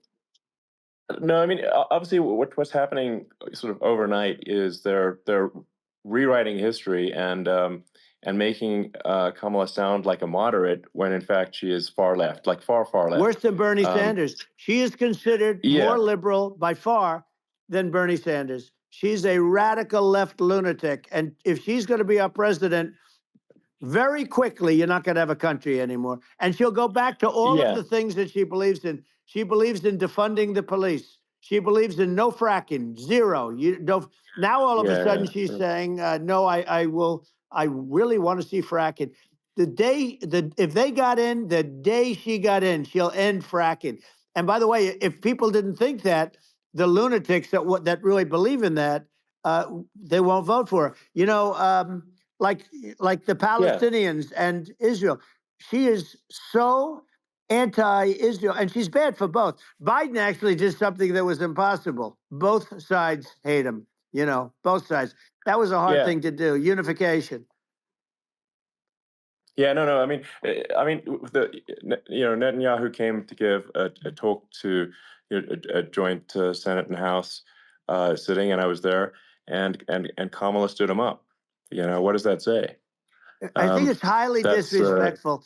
And I say, if you're a Jewish person or if you believe in Israel, if you're a person that, you know, is very pro-Israel, if you vote for her, it's worse than Biden. And Biden was bad. But if you vote for her, you ought to have your head examined. And you see tonight, I mean, as we're doing this, I'm seeing reports coming that they expect an attack tonight or tomorrow from hundreds and maybe thousands of rockets. You know, their Iron Dome, as they call it, as we all call it, but their shield that they build, that can be swamped. We'll use a term that's Yeah. appropriate, swamped. But they Yeah. swamp it by shooting enough missiles. You know this better than anybody. By shooting enough missiles, Sure. they can't defend themselves. You know, they just obliterate the whole Yeah. place. And that's what some people think they're looking to do. And we have no leadership. There's no respect for the United States of America with these people. And I'm telling you, Yeah. she'll be worse than him because she's a believer Yeah, no, in I being think you're right. radical left, and he wasn't. I think you're right. I mean, you really, it's important for the public that may be listening to this to look at Kamala's track record, before the last month, and say, is that a track record you agree with? And I think if you're an independent moderate, you definitely would not agree with it, because it is her behavior has been far left, and we're seeing just an overnight propaganda attempt to rewrite history and make it sound like Kamala's moderate when she in fact is not moderate. Well, her running mate Thanks for the like. approved, signed into legislation, tampons in boys' bathrooms. Okay, now that's all I have to hear. Tampons in boys' bathrooms, and that means she believes in that too. I mean, she picked okay. this guy because he was the closest to her. A lot of people thought she'd pick sort of the opposite, but she picked an anti-Israel radical left person. But she is far worse, they say, than Bernie Sanders. If we have her as a president, if we have a Democrat at this moment as a president, I don't think our country can survive. I think it's a massive. I think we're in massive trouble, frankly, with the Kamala administration, and that's my honest opinion. And I think really it's essential that you win for the good of the country for this election. And I mean, I'm just stating my opinion. Now, you may have seen this, but I got a letter from the EU Commission, saying, to not have disinformation on during this discussion that we're having, and there's a lot of attempts to do censorship and to force censorship even on Americans from other countries, and what do you think about that? Well, I know the European Union very well. They take great advantage of the United States in trade, as you know. We, through a different forum, NATO, we protect them. And yet, if you build a car in the United States, you can't sell it in Europe. You just can't sell it. It's impossible. The same thing with our farmers. Our farmers find it very difficult to do business. You know, we have a deficit with them of $250 billion, which people don't know. It sounds so nice, the European Union, but let me tell you, they're not as tough as China, but they're bad. And I let them know it. And that's probably why they notified you. No, they don't treat our country well. We defend them, you know, with Ukraine. So we're in for 250 billion, and they're in for about 71 billion, and they have the same size. It's if you add up the European nations that in terms of an economy, it's about the same size. When you say as us, and they're in, Yeah. and they're in much greater risk. They're right there. We have an ocean separating us from, in this case, the enemy would be Russia. Used to be for the Soviet Union, but let's assume they're close enough. And what happens is they're in for 70 something million. I think even less than that, billion, and we're in for about 250 billion, and it could be a lot higher than that. And I say, why aren't you going to equalize? Why aren't they paying what we're paying? And they're in much more, it's much more important for them because of the fact that, they're right near there. I mean, they're all sort of in that location. We're not.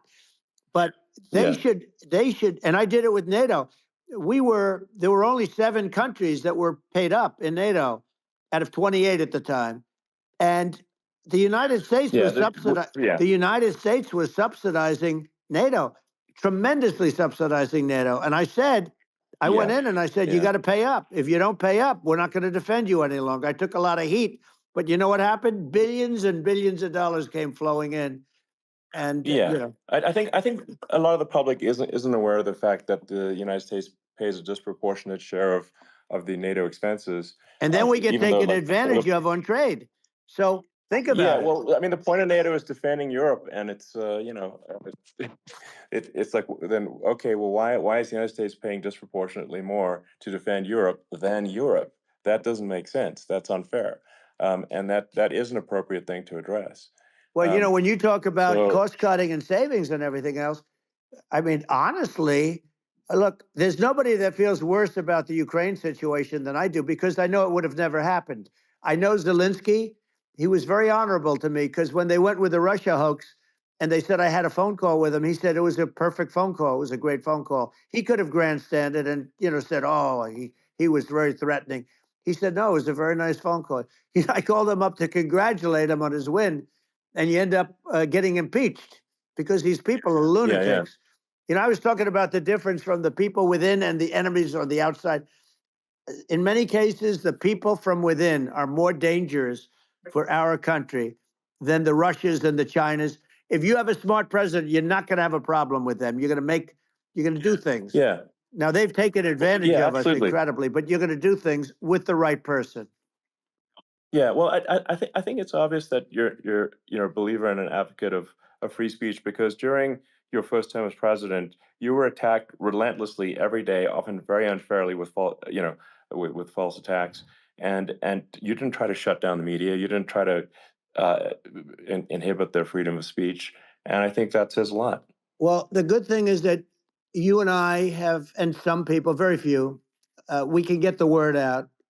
Although sometimes it's hard because they don't want to print it, like we're having a great conversation right now. Kamala wouldn't have this conversation. She can't, because she's not smart. She's not a smart person, by the way. She can't have this conversation. And Biden, we don't even have to talk about it. I mean, he couldn't have this conversation. He would have given up on the first half of a question. He would have walked out. He would have said, where am I? Where am I going? So anyway, but no, he wouldn't have this. That's true. Not a lot of people would have this conversation, but we cover a lot of territory.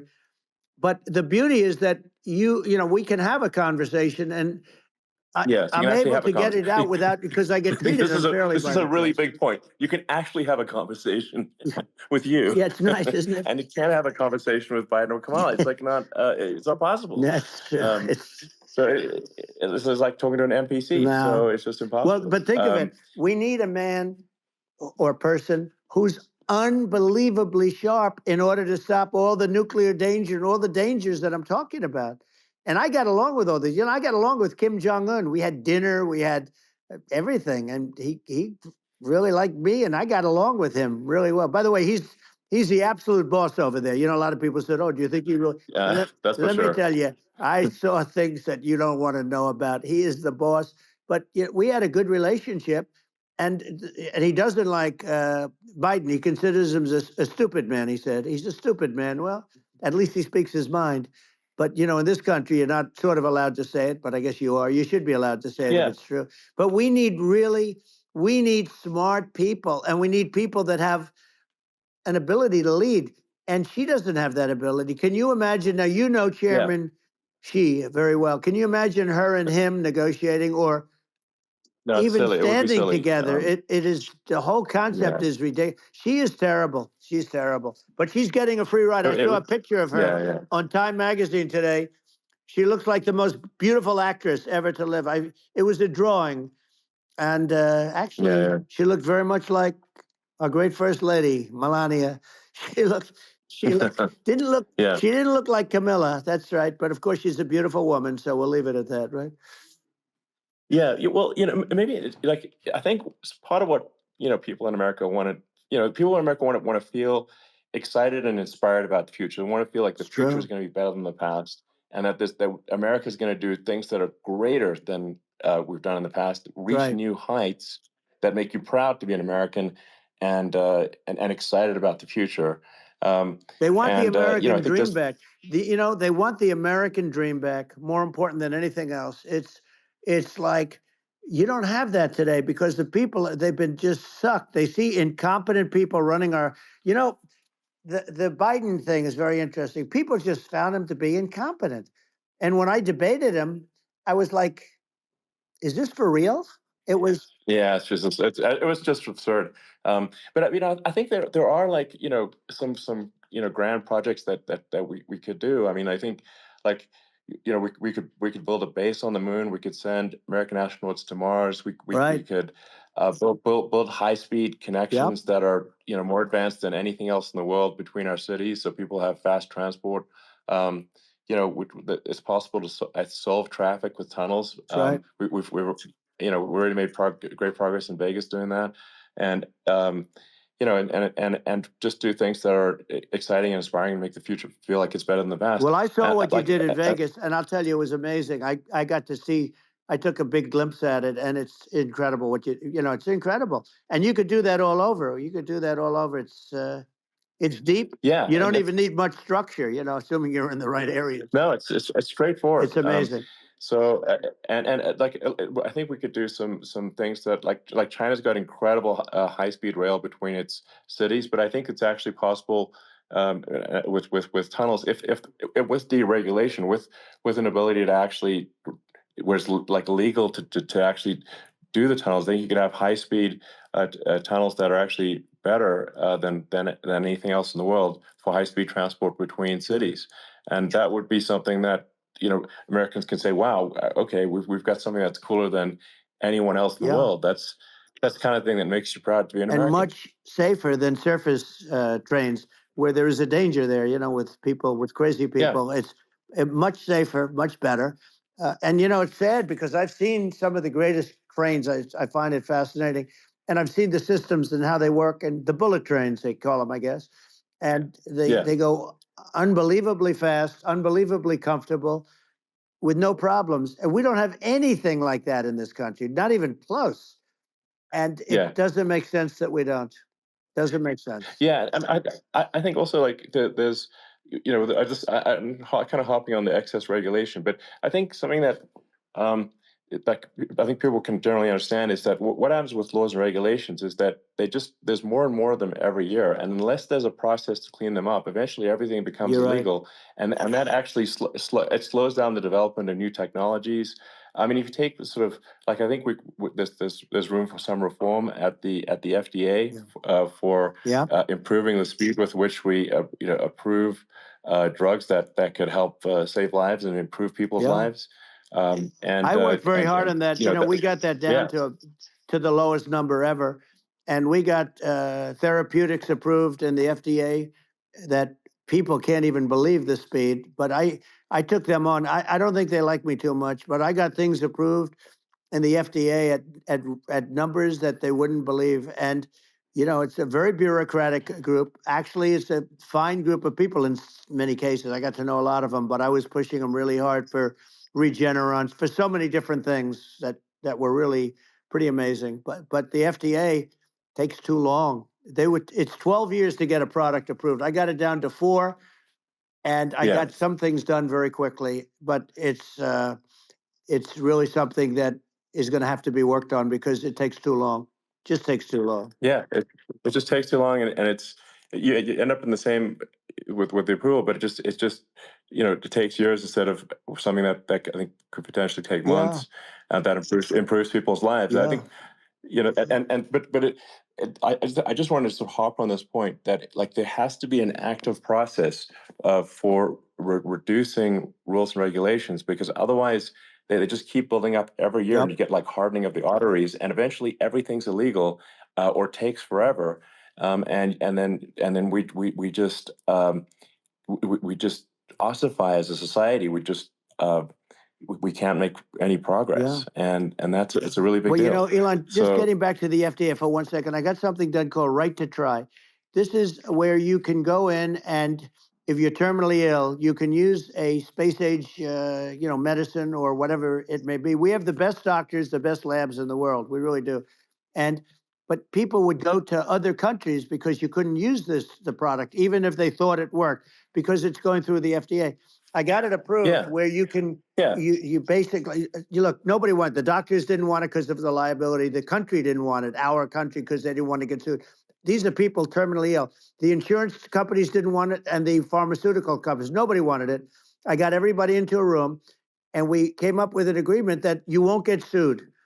And also, they didn't want it on their record. If somebody's terminally ill and they die after taking a drug, they didn't want that on their record. So we set a separate list if somebody was, so it wouldn't count as a negative. Okay. And as you know, we got it done. We have saved Right to Try. They've been trying to get this done for 58 years, and it sounds simple, but it wasn't, because the insurance companies, nobody wanted it, but we got it done. Somebody signs, you sign a document that you're not going to sue the insurance companies, the country, you're not going to sue anybody. And we got it done, and we're saving tens of thousands of lives. Right to Try. Hopefully you never need it, but if you do, you don't have to travel to Asia. People, if they had money, they go to Asia, they go to Europe. If they don't have money, they go home and die. That's what happened. They'd go home and die.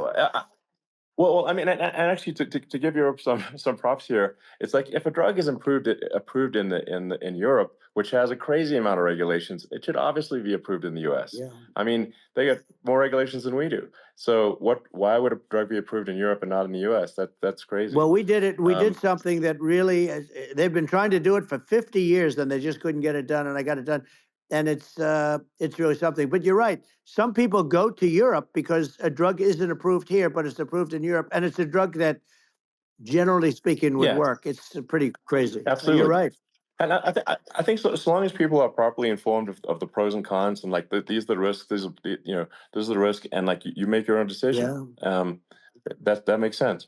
Well, I think just in sort of closing up, and by the way, I'm looking at the numbers. You got a lot of people listening. I hope you don't get nervous, because you got a lot of people listening to you right now, like 60 million or something. What is that number? It's crazy. It's amazing how you can see that right away. How many? What is the number? Wow. It's not 60 million. It's 1.1 million. He's smoking crack. Well, wow. Thanks for the likes, by the way. That's bigger than you said. You said 25, and you're much more than double that number, 25 million. I think you're going to be 60 or 70. No. And I guess over a period of time. Hey, I congratulate you. Do I get paid for this or not? It says it right here. Well, I think actually, in terms of the number of people that will hear this conversation over the next few days to weeks, it's going to be hundreds. That's what they say. Yeah, that's good. Well, look, it's an honor. I just asked this: are you better off now, or were you better off when I was president? Nobody's better off now. People, we put out polls on that, and nobody's better off now. Inflation has killed it, and they also feel very unsafe. You look at what's going on with a lot of different things. You look at the riots we had at the Yeah. colleges over, I mean, it's ridiculous, but Right. all of the riots, they just feel unsafe. And now they really feel unsafe because you have a new form of crime. It's called migrant crime. I call it Biden migrant Yeah. crime. Maybe I'll call it Well, Kamala I, migrant crime. But I mean, with all these things, I always try to get to the ground truth by just asking people. And my mom lives in New York, and I was like, Mom, do have any of your friends, been attacked or assaulted? And she said, yeah, three of her friends in three separate crazy. incidents were assaulted just in recent months, just walking around the streets of New York. And I said, well, what happened to the people that assaulted them? Oh, nothing. They got away. Like, and they just know They that always get away. nothing's going to, and they don't even bother reporting it because there's not, they know that they're not going to, people are not going to get prosecuted. They just let, violent criminals out in New York.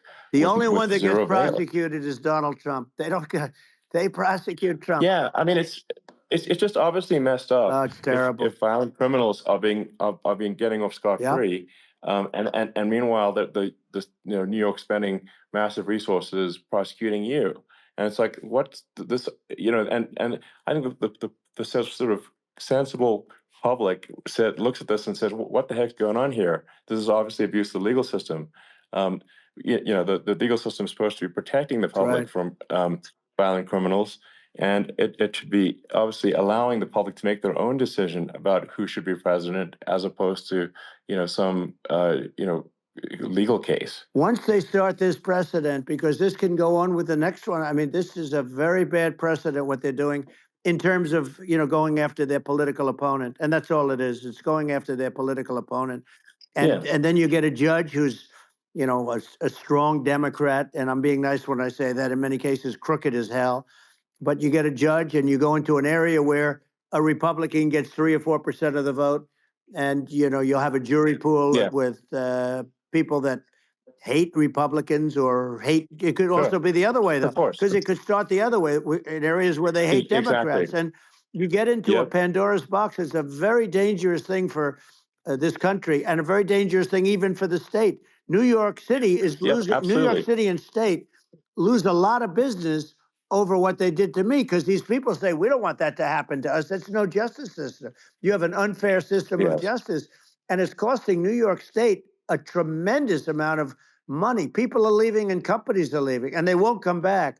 So, all of that stuff is important. But the economy now is the big thing, and we can turn that economy up so fast, and people are going to be back again. We're going to get rid of inflation. I think there's a lot of opportunity. Right. Absolutely. So, and I just want to, I want to congratulate you. You've done an amazing job. You have definitely got a fertile mind. We can talk, you and I can talk about rockets. Well, it's kind of you to say. Thank you. Tunnels. We can talk about tunnels and rockets and electric cars, so many things. And now you're into the AI, and that's going to be another beauty, I'll say. So it's an amazing thing you've done, Elon. It's an amazing thing, and I congratulate you. I mean, thank you. And I mean, I just say here, here's to an exciting, inspiring future that people can look forward to and be optimistic and excited about what happens next. And that's the kind of future that I think you will bring as president, and that's why I endorse you. Well, I appreciate that. That endorsement meant a lot to me. Not all endorsements mean that much, to be honest. Your endorsement meant a lot. And, we have a phrase, make America great again. It's pretty simple, but it really says that we want to make America great again. And we can do it. We can do it now. But if we were going to suffer another 4 years like we've suffered for the last 4 years, I'm not sure the country can ever come back. That's how bad it is. It's so bad. We have to do a lot of things. I think that's a very real risk. Yeah, it's a big risk. That's a very real risk. Yep. And it's, I'd just like to note to people listening, like I've not been very political before, and if you look at my record, I've actually been. I'm not like some they try to paint me as like a far right guy, which is absurd, because I'm like making electric vehicles and solar and batteries, helping them with the environment, and I actually I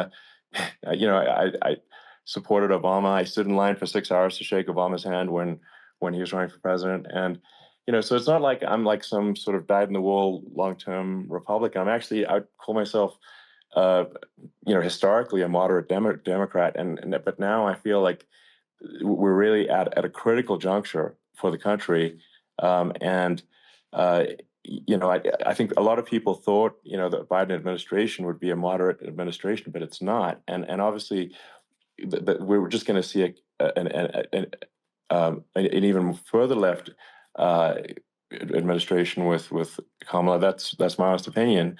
I mean, her dad is literally. I mean, she was brought up as an actual. Her dad is a Marxist economist. You can Google it. I mean, it's not a. We're not making this up. That's how she was brought up. So, and we want to have a future that is prosperous. And I think we're just at this critical juncture. And I think this is a case of the America is kind of at a fork in the road, and True. And I think it will take the path to, like, you are the path to prosperity, and I think Kamala is the opposite. Then that's my honest opinion. I'm gonna get attacked like crazy, and it's true. I've also experienced quite a bit of lawfare myself, but I'm just trying to tell people my honest opinion, and I haven't been really active in politics before, and I'm just trying to point out that my track record historically has been moderate, if not moderate, slightly left, and so this is to people out there who are in the moderate camp to say, I think you should support Donald Trump for president, and I think it's actually a very important junction in the road, and we're in deep trouble if it goes the other way. Well, I want to thank you, and I actually always did think of you as somewhat left. I must say that. So it's Yeah. even more of an honor to have your endorsement. I know how strong you feel about it. But when you think of her, San Francisco 15 years ago, I had a great friend, Bob Tish. He said it's the greatest city in America, and now it's almost not livable there. And California likewise. And she was involved in the destruction of San Francisco and the destruction of California. And she will be involved in the destruction of our country if people are so unwise as to elect her. And I hope that doesn't happen. And I hope the elections are going to be run honestly. And we're going to turn this country around. We're going to do things and we can do it fairly quickly. And we have to get rid of the criminals that have been, given to us by other countries as they laugh. They laugh at us. They think we're stupid to accept these people. These are radical, stone cold killers in many cases and terrorists. And they're in our country by the hundreds of thousands. Yeah. And we have to take them out. Yeah. I mean, if I could summarize it, perhaps, I think these are issues that I think most people in America would agree with, which is that we want safe and clean cities, we want secure borders, we want sensible government spending, we want to restore both the perception and reality of respect in the judicial system, just stop the lawfare, and I think that's like, and how are those even right-wing positions? I think those are that's just common sense, and that's I mean, would you agree with that? 100%. I don't understand, the whole, they call it progressive. They don't like the word liberal anymore, but call it liberal or progressive. I don't understand how somebody could say that it's okay for them to empty prisons into our country. And again, I told you, their crime rates all over the world are going way down, which makes sense. In fact, the next time what we'll do is, if something happens with this election, which would be a horror show, we'll meet the next time in Venezuela, because it'll be a far safer place to meet than our country. Okay, so you and I will go and we'll have a meeting and dinner in Venezuela, because that's what's happening. Their crime rate's coming down and our crime rate's going through the roof. And it's so simple. And you haven't seen anything yet, because these people have come into our country and they're just getting acclimated. And they don't know about being politically correct law enforcement or lack of law enforcement. And our police, I have to just end with this. We have great police. We have great law enforcement, but they're not allowed to do their job. They have to be able to do their job without being destroyed. Well, absolutely, and it's obviously demoralizing if you're a police officer risking your life to arrest violent criminals who could kill you and do kill you sometimes, and then you arrest the violent criminal, and then the DA doesn't prosecute and that's let the guy out. Yeah. Well, then, like, why should a police officer risk their life to arrest a violent felon? Well, even worse, Elon, if nothing's going to happen. Even worse, they prosecute the police officer. They go after it and they prosecute the police officer, and they take away his pension. They take away his job. He loses his family. He loses his house. Well, I thought it was very telling, like incredibly telling, that when there was that case where sort of a gang of thugs beat up police officers. I think it was in Times Yep. Square in New York, and and then nothing happened to those guys. They were let out, zero bail, and I think a bunch of them were given free tickets to California. Well, what is I mean, that is a gross indignity against the United States, and that's how, I mean, this is insane. Like, have we lost all pride? What that how can such a thing be allowed to occur? I've never seen anything. We see where they get shot. It's a very dangerous profession, but it's something they're very proud of, and they want to be able to do their job. But I've seen them get shot. I've seen a lot of things, but I've never seen where these guys are standing in the middle of a big street, everybody watching them, and they're literally boxing, like punching, stand-up fighting a police officer. There were two of them, and Yeah. yet about six Yeah, of yeah. these guys, and they're punching the hell out of them. And in their own country, they would be dead if they did that. They'd be shot. Yes. They would be shot instantly. And they come from these countries, and it's taking them a while to realize that we don't do that in this country. But in their own country, Yeah. if they stood on a street and had a fight with a police officer, they would be shot. There's no political correctness. And it's such a sad, Yeah, it's such a sad thing to see. And that's the reason you have crime, by the way, because we don't do anything about it. Yeah, we just cannot have a situation where our police officers are beaten up on camera by a gang of illegal immigrants, and then nothing happens to the guys that beat up the cops. I mean, and they're let out. This is unacceptable. Well, we're going to change it, and we're going to get them out of the country. When I first got involved, they said you couldn't get them back to these countries. You couldn't take them back. In the case of Guatemala, Honduras, El Salvador, some others, you couldn't get them back. And I said, really? Oh, you can't get them back? Because under Obama, he couldn't get them back. They'd fly them in, and they'd put planes on the runways in these countries so you couldn't land a plane. They'd bring them back. And the generals told me, sir, we can't bring them back. The countries won't accept MS-13 gang members. They won't accept them. And I said, really, how much do we pay these various countries in terms of economic aid, which is also somewhat ridiculous? And the answer was $750 million. I said, good. Tell them they're in default. They're delinquent. We're not paying them anymore because they won't accept it. And you know what happened? They all called me, every one of them. They said, we would be honored to take them back, sir. We would be honored. It was so easy. But it's one of those things. And we got it back. We took in so many, the MS-13 is probably the worst gangs in the world. They're the most vicious, violent. We took them out of here by the thousands and got them out of here. And their countries took them back. And because I said, you're not getting any more economic aid. And once I said that, they were nice. They wouldn't take them back for Obama. They wouldn't take them back for anybody. And now we have a problem because we have this guy, and they don't take him back anymore with Biden because they don't respect him. Thanks for the like. Yeah. It's just gotta be done. We just can't have whether they're citizens or not citizens. We can't have, because they won't prosecute citizens either, not just illegals. So if it's, you can't have violent, repeat violent offenders that are not that don't get incarcerated. That's right. Because they will obviously, by definition, continue to hurt people. And I think where part of this comes from is that there's and I do sort of consider myself liberal in some ways. I mean, it's just that you want to have empathy for people. Obviously, you want to have empathy for people. I totally agree with that. You want to have empathy, but you also have to have empathy for the victims of the criminals. And if you just have empathy for the criminals, it's actually shallow empathy. It's not real. You're not thinking. You have one layer deep empathy. You got to say, like, what if you don't incarcerate this person? Who are they going to hurt? Who are they might kill someone. They might rape someone. If you don't incarcerate them, you have to have empathy for the victims.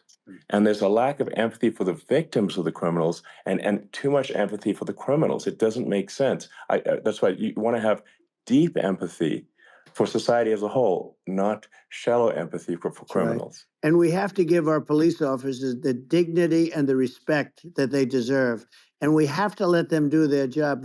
They can do a great job, but we have to let them do their job. And if we don't do that, it's going to all It's going to all disappear. There's never been a society like this where you're allowed to do anything you want and nothing happens. And I'm talking about violent crime. And it's going to get more violent because these are really, really violent people. And we're going to get them out of our country, and we're going to get them back to where, because they were sent here by the presidents and by the various people that run those countries. And I know every one of those guys. And they're smart people, and they're streetwise people. And they really think that the USA is stupid. They think we're run by stupid people, and they happen to be right. But when I was there, we had no problem. We got them out. We took out thousands of MS-13 gang members. We brought them back. And now, again, it's the same old story. We don't do it. And they actually gave them a big increase in aid. They raised it up to billions of dollars, and they get nothing for it. So, you know, I hope everybody's going to vote for Trump, and we're going to get this country straight. Yeah. And I didn't need this. I'm like you. I didn't need this. I had a very nice life. I didn't need Thanks for to the go sub. through court systems and go through all the other stuff and run at the Sure. same time. I have to run. I have to go through fake trials with, in some cases, corrupt judges, totally corrupt judges. I didn't need it. I had a nice life. I have great locations. I have beautiful oceans that I have places. But I felt it was important. And if I had to do it over again, you probably think I'm crazy for doing it, actually. But if I had to do it over again, I would have done it over again, because this is so much more important than me or my life. We're going to save this country. This country is going down. And these people are bad people that we're running against, and they're liars. They make statements. They do things that are so bad. They say they're going to make a strong border. They say they've been great on the border, and they've been the worst in history. They say they're going to stop it's horrible. crime. Like, the facts speak for themselves. The It's facts so incredible. speak for themselves. Like it's gotten to the point where people just don't even bother reporting crime in a lot of That's cities right. because they know nothing is going to happen. That's what I hear anecdotally from people all the time. So it's just my values. I'm just saying to people out there, like the things I think are important for the future is like we've got to have safe cities, we've got to have secure borders, we've got to have sensible spending, and we've got to have deregulation, and Right. so we can have a prosperous future. And then we want to have some exciting, sort of moonshot projects that people can get fired up about. And that's the future I'm looking for. And I'm pro environment, but I'm not against. I'm not like I don't think we should vilify the oil and gas industry because they're keeping civilization going right now. And but I do think we want to move, at a reasonable speed towards a sustainable energy economy. Those are my values, and I think, and so I mean that's why I'm supporting you for president. Well, I appreciate it. We're going to give incentive to companies to come into our country, not to leave our country. We're going to be giving tremendous incentives. We want companies to build here, not to build in other locations. And we want to create jobs. And again, it's about the American dream. You don't hear about the American dream anymore, Elon. You're the American dream in the truest sense, but you don't hear about the American dream anymore. And you're going to hear about it. People, they need that incentive to go out and do it. And they're going to love their lives. I mean, they're going to look forward to getting up in the morning and going to a job that they love, not a job that they can't stand, or not any job at all, where they have no money, where they literally have no money. And then they end up with violence and lots of other problems. No, we're going to do some great things. And I learned a lot in the first. We had a great economy and all of that. We rebuilt the military. We did so much. But I also learned the best people. I learned the good people, the smart people, the dumb people, the people that can do things. The people, you learn. When I first came in, I tell people I was in Washington, D.C. only 17 times, according to the fake news media. I was in 17 times. I never stayed over. And you don't know people. You rely on other people to give you names, and then you realize the people you relied on weren't so good. Now, we had great people, but we also had some where I wouldn't have, used them had I known. Now I know everybody. And I think we're going to really turn things around fast. We have no choice. Otherwise, we're not going to have a country. And I really appreciate this. To me, it's been a lot of fun being with you. You're an amazing guy. You've done an incredible job and a great inspiration to people, a great inspiration. And I hope you keep going and just continue to do well. And we're going to have a big election coming up. And I think November 5th will be the most important day in the history of our country. I think that election will be the most important election. And I think it'll end up being maybe the most important day in the history of our country, because if Yeah. we don't win, I just feel so sorry for everybody.